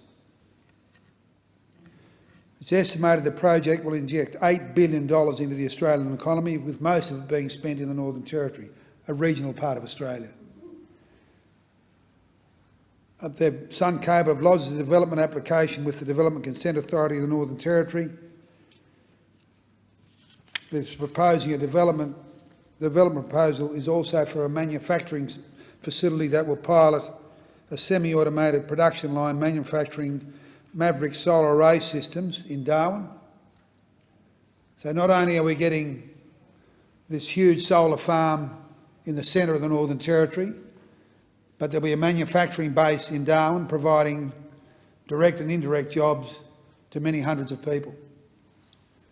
Now, you would have thought that this would be seen as something that's quite important, but not a word, not a whimper from the National Party about this very, very important regional development project, which will support our target of zero emissions and do a great deal to demonstrate to the world how solar energy can be exported from Australia into our near neighbours. Mr Deputy Speaker, you don't have to be Einstein to work it out, but it seems you can't be in the National Party to do it. I don't know why that is, but you would have thought common sense would prevail and they would see the merit in looking forward, not backwards, and understanding that we can have developments like this which have a major advantage for the Northern Territory and indeed Australia and indeed the world. The project is expected to deliver total carbon emissions abatement estimated at 8.6 million tonnes of CO2 per year. Now that's enormous. We should be celebrating. Instead of talking about old technologies, we should be talking about new technology. We should be parading our ability to get to emissions target of zero emissions by 2050 and do something a lot better by 2030. I thank the member for Lingiari and I call the member for Groom. Thank you, Mr Deputy Speaker, and I forward you all the same flattery as the previous speaker. Mr Deputy Speaker, we are in the dying days of the operation of the New Acland coal mine in my electorate of Groom. The mine exists just a few kilometres outside the town of Oakey, a town that's had a reasonably difficult time over the last couple of years, well publicised, PFAS with flood mapping, and of course a pervasive drought has gone through the area. So the end of stage 2 of New Acland coal mine will no doubt hit the town hard and has been. After 14 years of fighting for stage 3 approvals, the coal reserves and the mine's existing footprint have finally run out. The last coal will be extracted on November 24th. And to point out what I mean by the last coal, this is the end of the lease. The coal that would be under stage 3 is right there. There's no physical boundary, there's no change in seam, it's just the lease boundary. It is right there, right in front of us. It's quite frankly, its presence is heartbreaking, I think, for those in the community who have seen this for such a long time as a great source of employment. I'd like to take a moment to commend the remaining workforce at the mine who've continued their work safely and efficiently in the face of such career uncertainty. Health and safety on a mine is a very tough thing to change. It's not just about practices, but it's about the mine culture. This is something I've learnt over a long time in the industry, asking that question, why one mine is safe and why one is different. And it comes to that hazy question of culture, the hazy answer of culture. It's something about the way that people work and how they work together. Clearly at New Acland, that culture still exists. I'd like to extend my thanks, of course, to the management of the mine and acknowledge the great work they've done, including the CEO of New Hope, Reinhold Schmidt, who I spoke to this morning, and the GM, Dave O'Dwyer, who's doing a great job as General Manager out there and is another alumni of UQ's now extinct mining engineering course. Neither of these two have stopped pushing for the project and have committed to leaving the mine in a state of readiness should the Palaszczuk government decide to grant the remaining approvals so that stage 3 can proceed. And it's so important to point out that there is precedent for the state government to step in. They did this at Olive Downs, they've done this at Adani, and as I have previously, I'll continue to ask the Premier to step in and provide those approvals and keep New Acland going. But New Hope's gesture of good faith in keeping the mine in a state of readiness shows the Oakey community that if these jobs can return, they will. So after November 24, the mine moves into a care and maintenance mode. We'll have a skeleton crew, the bare minimum on site, just to keep the place in a state of safety and readiness. Hope does exist that we will get a change in fortune. The Land Court decision is coming forward, and I pray for a favourable outcome. New Hope will continue its rehabilitation mission at the mine site, turning former pits into usable farmland, and I think I'd go a step further. They turn it into great farmland by using modern technology to shape the ground to best catch that rain runoff, by using augmented seeds, getting the fields fulsome. They're getting a fantastic return from the 2,000 odd head of cattle that they have on that grazing land. It's some of the best grazing land in the area. But in general, I'd like to acknowledge the long history that the mine has and the great work it's done throughout the region. Mining started there in 1910, and just recently I was out at the mine and saw some of the old workings exposed. It's fascinating to see the old room and pillar mining that had been undertaken with some of it by hand. And a great reminder how far technology has come. And far from being pitted against the local agricultural industry, the mine has played an important role in many locals' lives, either directly or indirectly. It's often the case that local farmers would send their kids to go work in the mines, to go get their trade, or to put some cash in the bank for a rainy day, or more likely in our region for a very, very dry one. New Hope has played a big role in shaping our region. It's provided jobs. At its peak, we had 500 on stage 2. It's actively built local supply chains that engages directly with the local community. And it's given great careers to kids who otherwise wouldn't have had them. And though I think that's true across the whole mining industry, and I count myself, perhaps on another mine site, but one of those kids who the mining industry changed completely the trajectory of my life. It's a fantastic industry. It's done a lot for Australia, does a lot for regional communities, and it's something that I think we must continue to protect. New Acland, like many mines around Australia, provide a great way of providing social mobility to our nation, providing equality of opportunity to regional kids, making sure that there are those pathways so that we can have the same aspirations of those living anywhere else in the country. The loss of the mine is not just a blow to Oakey's economy, but certainly to its identity. I've talked about how long the mine has been there. There's been underground mines at Acland, at Balgowan, Willaroo 1 and 2, at Sugarloaf. And these mines, the coal mines in the area, service railways, brickworks, gasworks, even hospitals and abattoirs in the area. It's a history that was preserved for many years in the Acland Coal Mine Museum at the site of the former No. 2 colliery. It's a history that's very important to remember. And New Hope Group has been a major contributor to community groups like the Oakey Juniors Cricket Club, the Oakey Bears, the Oakey Show Society, through donations, grants and sponsorships. And I'd also like to acknowledge all the good work that New Acland's Community Liaison Officer Beck Meacham has done in supporting her local community. And while the federal government is unable to intervene, of course, with the required state government approvals, I do take this time again to point out that something can be done. This is a policy decision. The government, the Queensland government, stepped in at Olive Downs. They stepped in at Adani for exactly the same reasons. This is a mine that is right there. It has all of the built infrastructure required. It has the roads, the rail, the operation. Go to the mine. They call it the Palaszczuk line, a bit tongue-in-cheek, and they've lined up all the trucks that are no longer being used. And it's a terrible shame. All this investment sitting there rusting, waiting, and it could be used, it could be put to good use. Local people could have jobs. And sadly, we're missing that. The skill sets that have been nurtured there over years are already slipping away. The management are absolutely in full support of employees who choose to take work elsewhere. Mining's a small community. Often we move from place to place.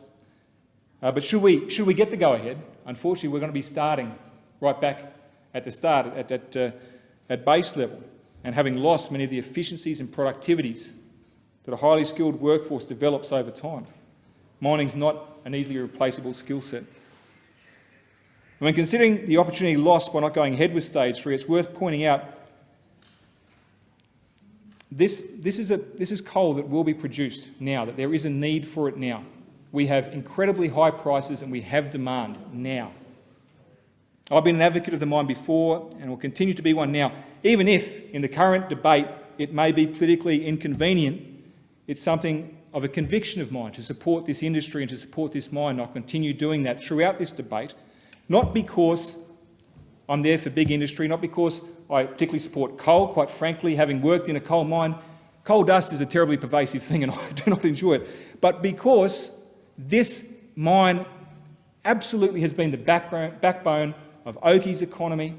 It underwrites Toowoomba's economy. Our ability to invest in new technologies in our region, our ability to grow, has been underwritten by the economic activity that this mine has brought to the region.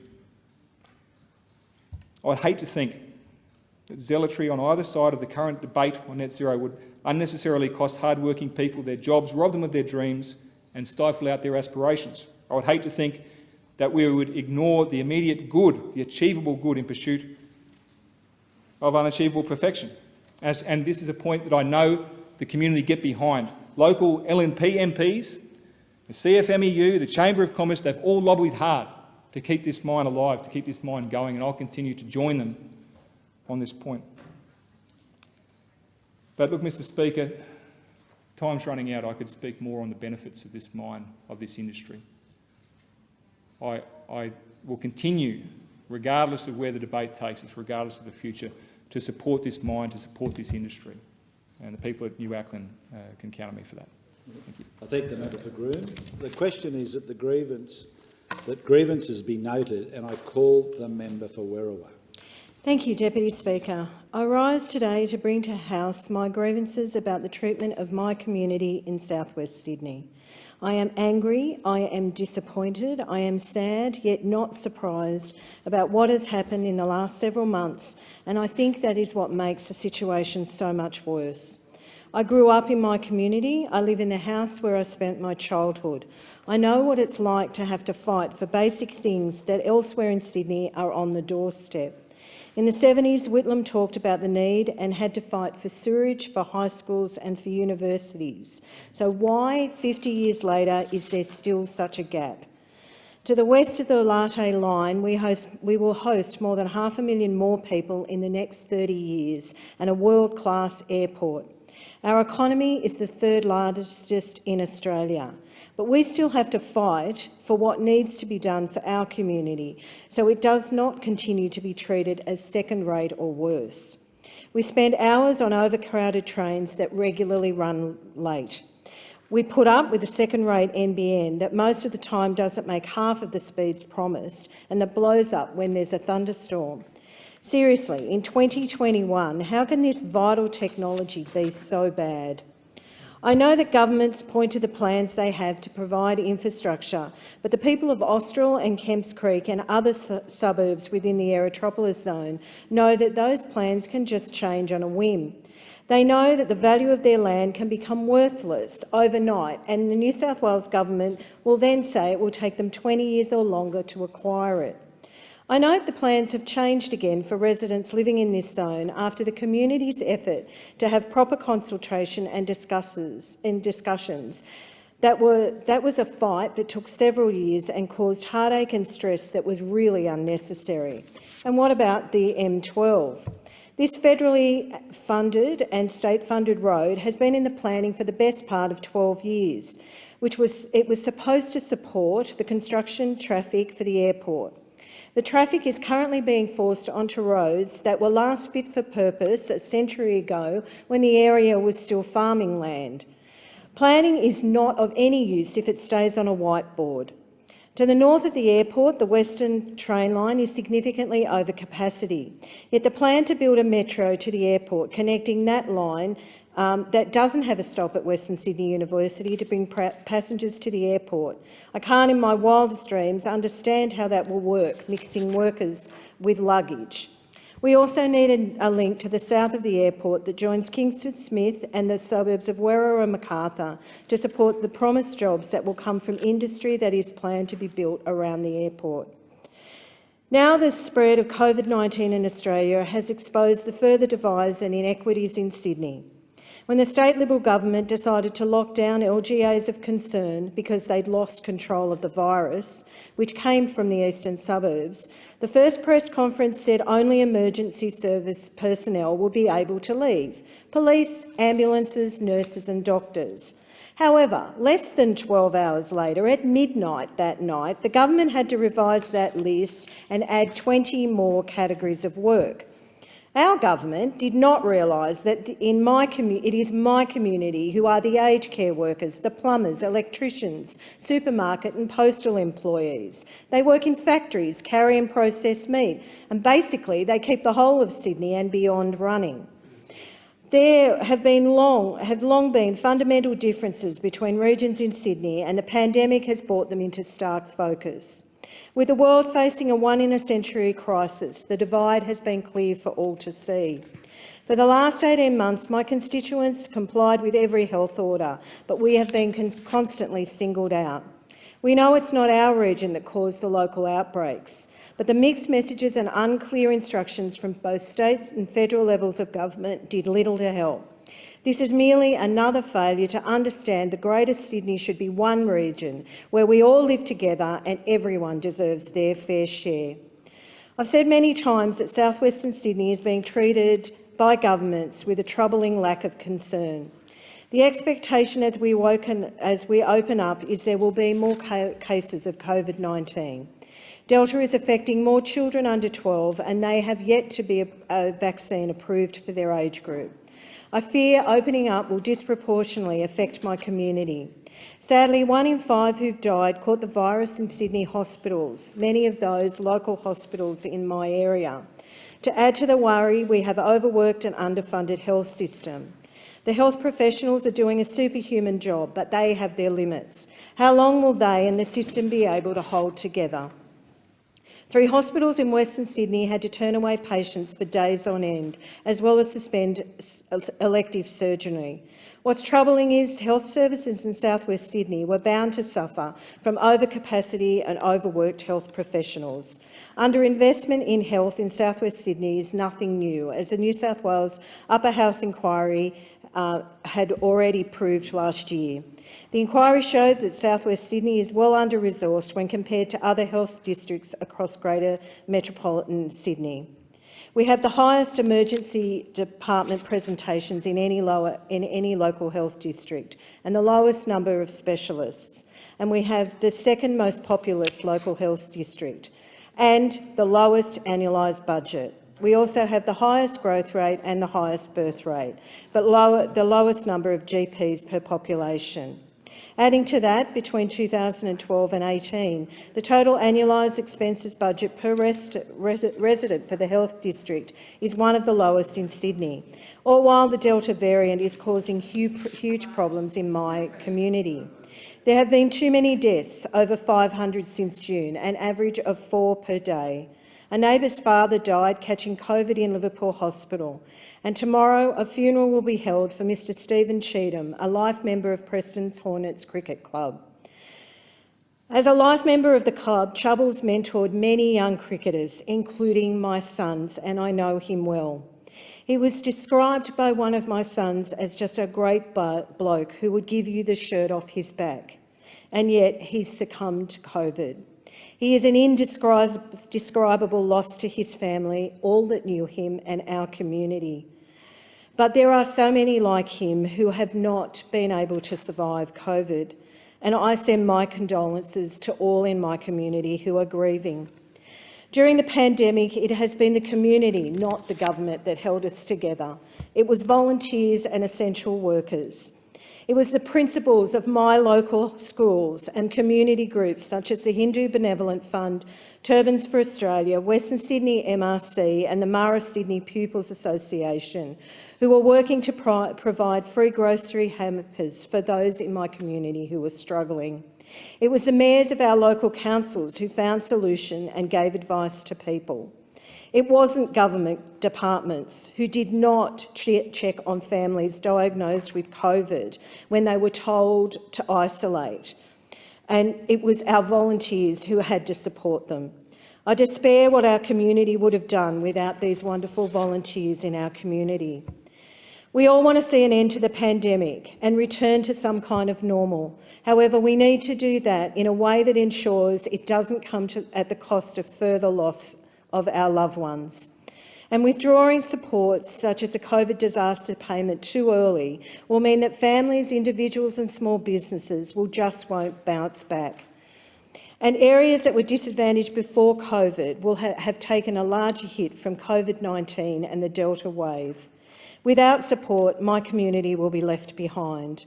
After more than 100 days of lockdown, it is the residents of South West Sydney who were subject to the harshest restrictions and will be the least able to make a living and keep their businesses open. Meanwhile, those in the eastern suburbs continue to enjoy the beach unhindered. And we saw the new Premier of New South Wales setting a wonderful example by breaking his own government rules twice because of a photo opportunity. There has been little evidence that suggests my community was not compliant with the rules, and yet we were subject to curfews that the government knew wouldn't work. What my community needs now is support as we emerge from lockdown. There has to be a way to make my communities in South West Sydney more resilient, but removing supports will not help the economy snap back. But the people of my community in the southwest of Sydney are strong and hard-working. We just want to be treated with the same respect and care as everybody else, with roads fit for purpose, with proper healthcare opportunities and with a first-class NBN. Everyone deserves their fair share, but it's been too long since South West Sydney has had ours. Well, I thank the member for Werriwa for her contribution. The question is that grievances be noted, and I call the member for Reid. Thank you, Mr Deputy Speaker. So much in today's world seeks to divide us, to put us into this category or that category, from misinformation to bad faith actors and Twitter bullies. There are more forces trying to divide us today than there have ever been before. Division lives in the present.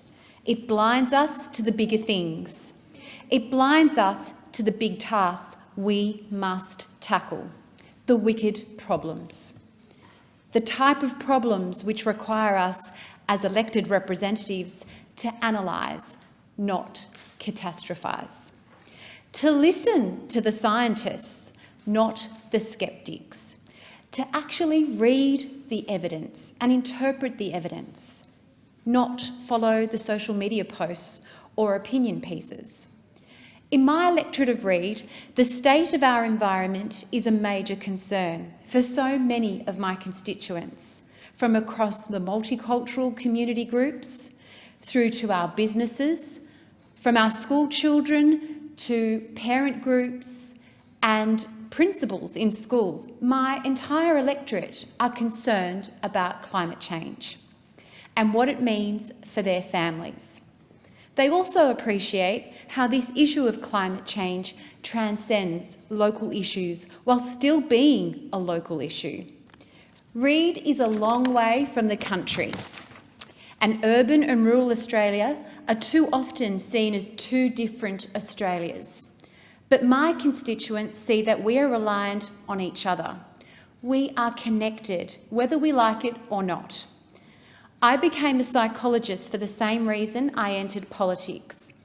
I want to help people, and I want to help people improve their lives. And a key area of that mission is mental health. Rural and regional communities are disproportionately affected by the impacts of climate change. This was a key finding of the Climate Council's 2016 report. But rates of suicide and suicidal behaviour remain higher in our rural and regional areas, according to the Australian Institute of Health and Welfare. Last year, the suicide rate of people living in areas classified as very remote was 2.2 times that of people living in major cities.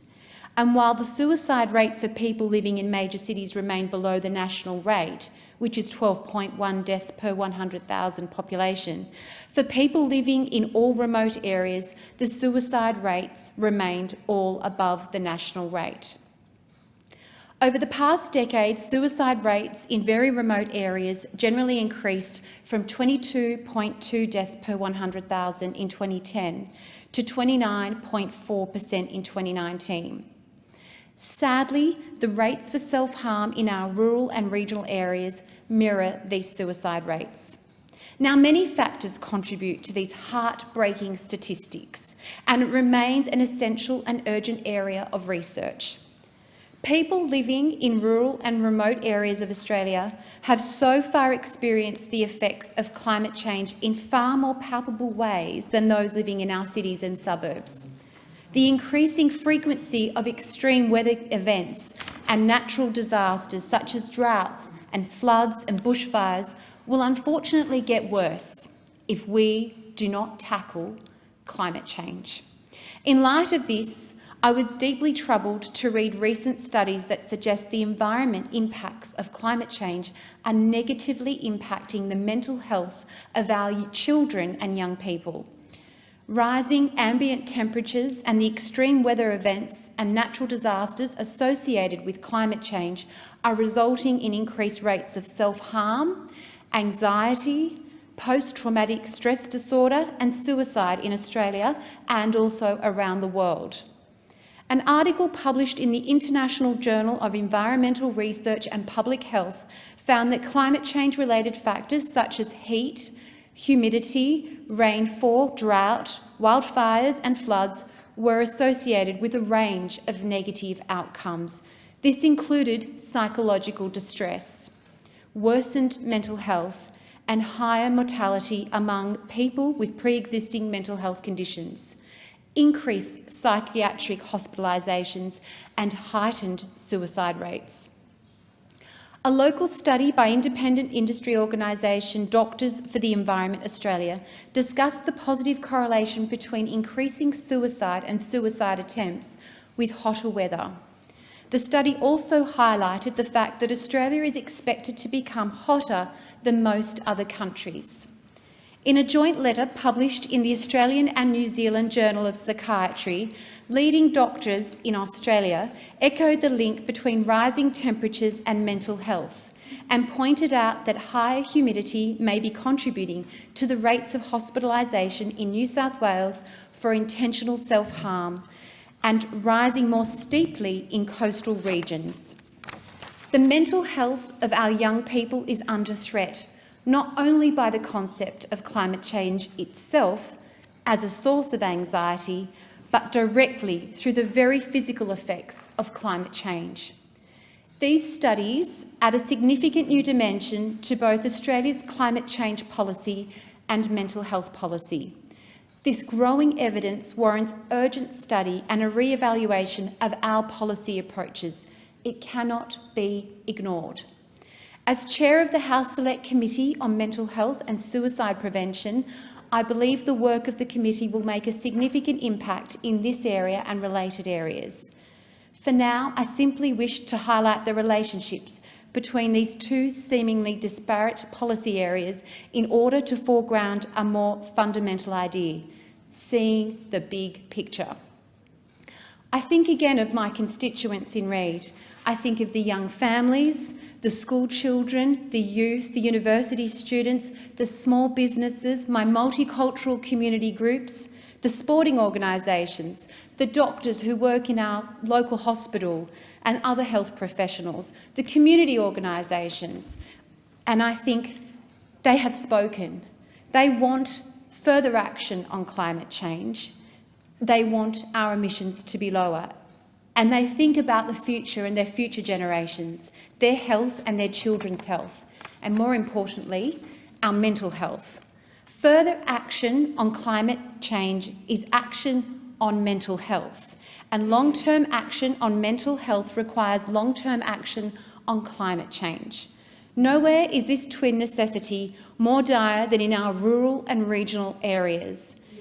And no one in this twin necessity is more crucial than our young people. We cannot ignore this research on this. We cannot turn a blind eye to this evidence.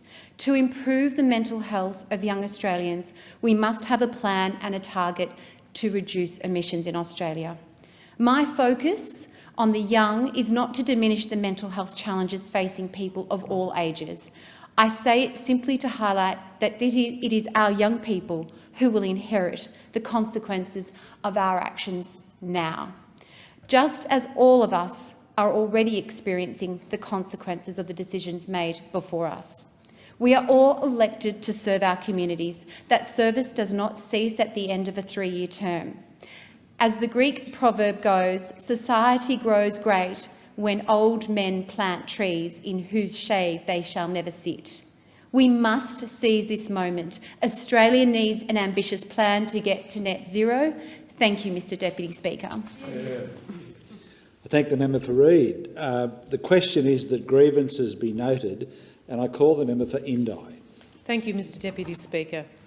If there is one constant issue that unites my rural constituents in Indi from corner to corner, it's poor telecommunications. At any moment, dozens of us are searching for an elusive single bar of reception or dropping out of a Zoom meeting at exactly the wrong time and wondering, is this as good as it gets? The time for accepting bad internet as a necessary price of life in the country has long passed. Australians should be able to use their mobile phone or connect to the internet, no matter where they are. It's an essential service, as vital now as water, electricity or roads. And we deserve better than what we're currently getting. During the pandemic, the fractures in our fixed wireless and satellite connections have grown. Households in lockdown jostle for limited bandwidth, with remote business meetings and remote learning taking place at once. EFTPOS has largely replaced cash, which means you don't have business if you don't have an internet connection. Some people need to walk their machine to a window to make a customer payment. Farmers' markets often can't operate because the internet is down. I've been fighting for better service and coverage from the NBN ever since I became an MP. I'm a member of the Joint Standing Committee on the NBN, where I'm working hard to keep the NBN rollout in regions accountable and push for expansion of telehealth into the regions if we can get the telecommunications infrastructure. Because the reality is many telehealth consultations have no video conferencing. They go just by telephone because the bandwidth is not sufficient. It's a travesty that the failures of NBN connectivity and the gaping holes in our mobile phone coverage don't get more airtime. It's not a matter of downloading movies faster, although that's good fun.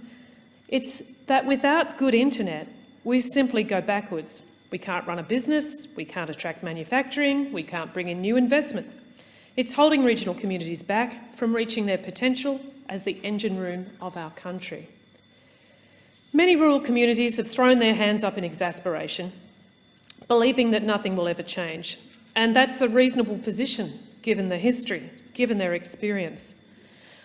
I'm happy to say, Mr Deputy Speaker, though, that while exasperated, we haven't given up in Indi. In Indi, we've taken the task of improving telecommunications very much into our own hands. We really do try to come with solutions. The Indi Telecommunications Advisory Group, or ITAG, is a consultative committee that I chair, made up of local governments, regional stakeholders and representatives of Telstra, Optus and NBN Co. We develop community-led responses to telecommunication challenges in the region. As far as I know, it's the only such forum in Australia. Through this body, we make sure that the telecommunication needs of our constituents aren't consigned to the margins.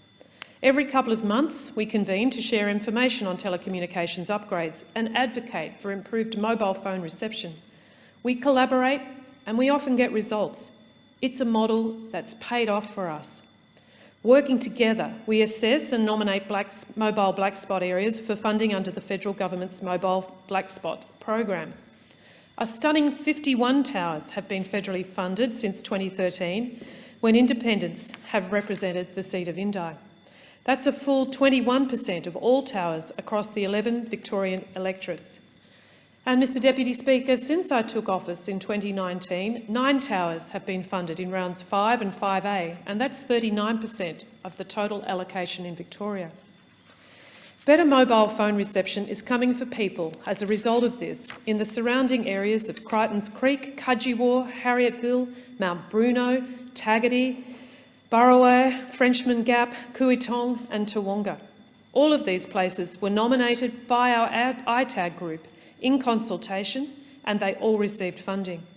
This has made Indi one of the top electorates nationally to eliminate black spots, and it absolutely proves its value, and I would encourage all members of this parliament to adopt a similar model and work together.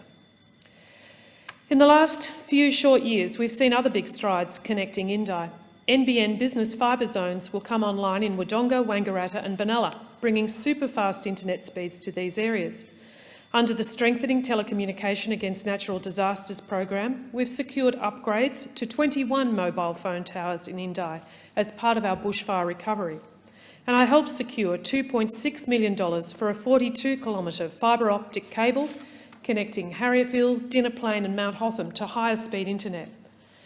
Mr Deputy Speaker, I've made telecommunications a priority for my term in office, and it's delivering results. Last year, 9 years after it began, the government declared that the NBN rollout was complete. But I'm sorry to say the job is not done yet. There is a lot more work to do. What my constituents live with and pay for bears no resemblance to the promise made to them a decade ago. So when the government asks us what we actually think about this service, we don't pass up the opportunity to have our say. ITAG did this in our recent submission to the Regional Telecommunications Review, and I wanted to draw out the experience of some of our councils and present them to the House. And I quote, "Dissatisfied, disadvantaged and disconnected. That's how Strathbogie Shire and its residents feel right now about the NBN. Fibre is only available in 2 towns in Strathbogie, and then only to some. Most of its residents rely on fixed wireless and satellite. The patchy service affects small business, including farmers who need internet for just about everything for a competitive, modern-day agricultural business, from ordering supplies, planting crops and accessing markets. The mobile phone system and NBN alike face congestion, slower speeds and dropouts. Strathbogie is characterised by its rugged terrain and rural location, and it has a staggering 50 mobile phone black spots where service is simply non-existent.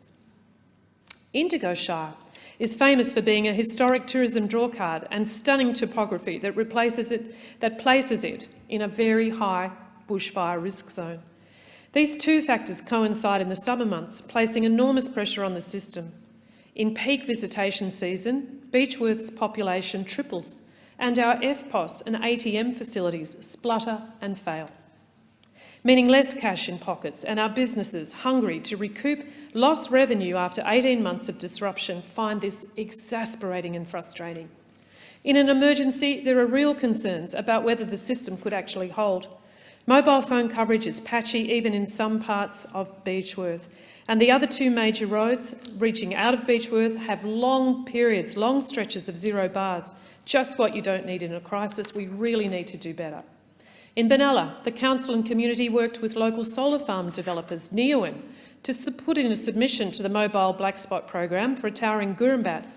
Neoen even put $100,000 on the table for the tower. However, the application was ultimately not supported by Telstra, as their mapping indicated the connectivity issues weren't bad enough. Well, the lived experience of locals from Gurumbat, through dozens of letters of support and signatures on petitions, would prove otherwise. Understandable from a nationwide perspective, but a major hurdle for this transformative renewable energy project and the community all around it. And in Wangaratta, Hybrid Ag is an agricultural business which supplies blended soil and nutrient products. They're located in an industrial estate 7 kilometres from the CBD, where they're on wireless broadband. However, the signal is so weak that Zoom drops out and they can't send large files. They were told their only option was to install a $50,000 private optic fibre network to the industrial estate that only their business can connect to. But the problem is they can't share the benefit or the cost of this significant new installation. Other businesses in that industrial estate are missing out too. We need to support business or private investment into connectivity rather than solely relying on telcos or NBN Co to support rural services. The Regional Co-Investment Fund is the latest step to improve satellite or fixed wireless NBN connections, including upgrading both to fibre to the premises and supporting higher speeds. This $300 million fund operates on a co-investment model where governments stump up funding alongside NBN Co, where investment would be sub-commercial, and I quote. However, smaller local councils on ITAG have sounded the alarm on this, that they are the most disadvantaged by this system. They who have low ratepayer base limits, and their ability to co-fund this new infrastructure is severely limited. My local mayors are absolutely red-hot furious about this. Why should their citizens need to chip in when their metro counterparts don't? We can't have small councils going backwards if they can't afford to co-fund the digital infrastructure that tree changes, industry and businesses see as absolutely essential. I greeted with cautious enthusiasm the member for Berrowers Private Members Bill recently, which imposed a new universal service obligation to ensure mobile phone users can make a call or access the internet inside their home or workplace. I really do, but I do wonder why the backbenchers need to bring this to government. The government should be doing more. Has expired. The question is that grievances be noted, and I call the member for Berowra. Thank you, Deputy Speaker. Telecommunications is an essential service Australians rely on. The pandemic has reminded us how much we rely on it. We need it to keep in touch with family, for school, for work, for health and in time of emergency. But for many Australians, the telco is worse now than it was 20 years ago when we all had landlines. People in cities and regions can't use their phone at home, people can't access the internet, and so many stories of bad telco customer service. On a good day, bad telco is an inconvenience which leaves people seething with anger. On a bad day, it's a matter of life and death. Telecommunications companies take money from customers and don't deliver any services. And when the customer tries to call and complain or get their money back, they spend hours waiting and get no solutions. It's not good enough. The telcos have been getting away with shocking consumer practices for too long. In my electorate, which is in metropolitan Sydney, people work from their cars or from park benches because they can't get the coverage they need in their homes. People went to work in LGAs of concern during the lockdown because they couldn't realistically work from home. Teachers were teaching from McDonald's car parks because they couldn't deliver lessons on Zooms at home, and kids either learnt from the shopping centre car park, or some schools had to run their printers round the clock so they could deliver lesson packs to children when learning online wasn't possible. Last week I met a family of 5 working and homeschooling from an outside table at the Kenthurst shops. The family had come from Arcadia, several suburbs away. It was cold and raining, and they said they do this most days because they have no telco service at home. Now, Kenthurst and Arcadia are 10 to 15 minutes from Castle Hill, not in a remote part of Australia. I spoke to another woman from Dural. Her internet and phone service is so bad that her son had to defer his university degree. He can rarely attend class online, and when he can, it constantly drops out. The lack of service has affected his mental health and caused unnecessary stress for the rest of the family. It's because of situations faced by families like these that I recently published an exposure draft of a telecommunications reform bill with the support of 16 other colleagues from every state in Australia. Since the release of the exposure draft on the 30th of September, I've received hundreds of submissions and emails of support from people across the country. The bill proposes a universal mobile service obligation so that people are able to use a mobile phone to make a call or access the internet inside their home or at their workplace. A customer service guarantee will mean that no caller to a telco will be left on hold for more than 5 minutes. No service, no fee provisions mean anyone who's without service at their home or business for more than 6 hours between 8 a.m. and 8 p.m. over a month gets that month of service for free. The bill makes telcos and their executives financially liable for preventable deaths caused by their inaction when a coroner finds that that death would have been prevented had the telco acted differently. Telco execs will be held personally accountable for their poor customer service and failure to meet the needs of customers. Telco executive bonuses will be contingent on customer service improvements. So what did the telco sector say in response? Did they admit they have a problem? Did they suggest an alternative solution? No, the response from the telco sector should surprise no one. First, they said there's nothing to see here and that they're doing a great job. Secondly, they said the bill asks far too much of them. Big telco attacked the bill. How unsurprising, because the status quo suits them just fine. The telcos are as out of touch today as the banks were in 2017. In 2017, when the Prime Minister was Treasurer, he introduced the Banking Executive Accountability Regime. The rationale for that regime was that banks are in a privileged position in the economy. They deliver an essential service. The community expects a higher standard of accountability from their executives, especially when the banks were failing to meet community expectations. Today, the same is true of telcos. In those days, the bank said it would never work. It would harm consumers, it would increase costs. Instead, it built community trust, created greater accountability, deferred executive remuneration and pegged it to better outcomes. But the telcos don't want to change. The CEOs of Telstra and NBN live high life on multi-million-dollar salaries while people in my electorate are in life-threatening situations because they have no mobile reception. Last year, I was contacted by a woman who called an ambulance when her husband was experiencing chest pain. When the ambulance arrived, the defibrillator could not communicate with the cardiologists at the hospital to send and receive instructions because it relied on a mobile signal. Paramedics were running back and forward from the house to the street trying to get reception. The patient tragically died. In another case, a mother had to text her daughter to call an ambulance for her father because there wasn't enough reception to make a call. It's time the telcos took their heads out of the sand and started to deal with the real problems that Australians face every single day. The appalling customer service, the lies they tell about connectivity, and the fact that at times of natural disaster they're not accountable for failing to provide life-saving services. The status quo means that they can keep billing people for services they don't receive. It means telcos can say, yeah, you've got coverage in your home, even if the only place you've got coverage is standing on the dog kennel when the wind's blowing in the right direction. Let's see the contempt with which the telcos treat their customers. New figures released today by ACMA show the average amount of time taken by telcos to fix problems has risen by almost 50%.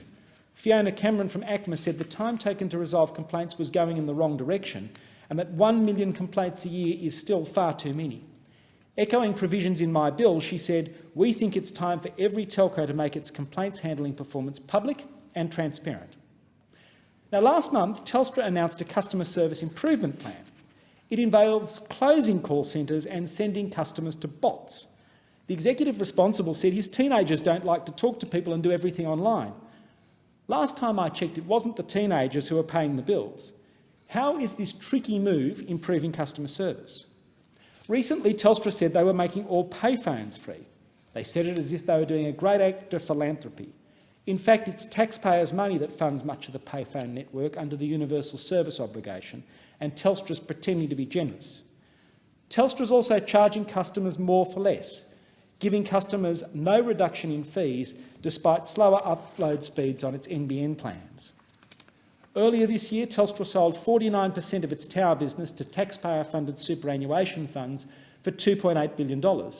Despite all this taxpayer money, only a tiny proportion is being invested into network improvements. And last year, Telstra shocked the nation when the full scope of its abuse of vulnerable Indigenous consumers was revealed. In a first, Telstra was ordered to pay $50 million following an ACCC investigation. Telstra admitted that between 2016 and 2018 it breached the Australian consumer law and acted unconscionably when sales staff at 5 Telstra stores signed up 108 Indigenous consumers to multiple post-paid mobile contracts, which they didn't understand and couldn't afford. ACCC Chair Rod Sims said Telstra used unconscionable practices to sell products to dozens of Indigenous customers who in many cases spoke English as a second or third language. This conduct included manipulating credit assessments, misrepresenting products as free and exploiting the social, language literacy and cultural vulnerabilities of these Indigenous consumers. Telstra's board and senior executives failed to act quickly enough to stop these illegal practices when they were later alerted to them. The conduct of the telcos is appalling and they must be brought into line. It's obvious that they have no fear and that the current regulations are not causing them to change their behaviour. Consumer groups have shown support for my bill. Their research highlights the telcos' woeful performance. Choice's Alan Kirkland said, it's unacceptable for people living in a city like Sydney not to have mobile reception in their home. Even worse if they live in a bushfire risk area. The Consumer Action Law Centre published a report that found that telcos were using pushy sales tactics and didn't make available affordable financial hardship programs despite the COVID-19 pandemic. When families were experiencing financial distress as a result of the pandemic, the telcos sent in the debt collectors instead of offering payment plans.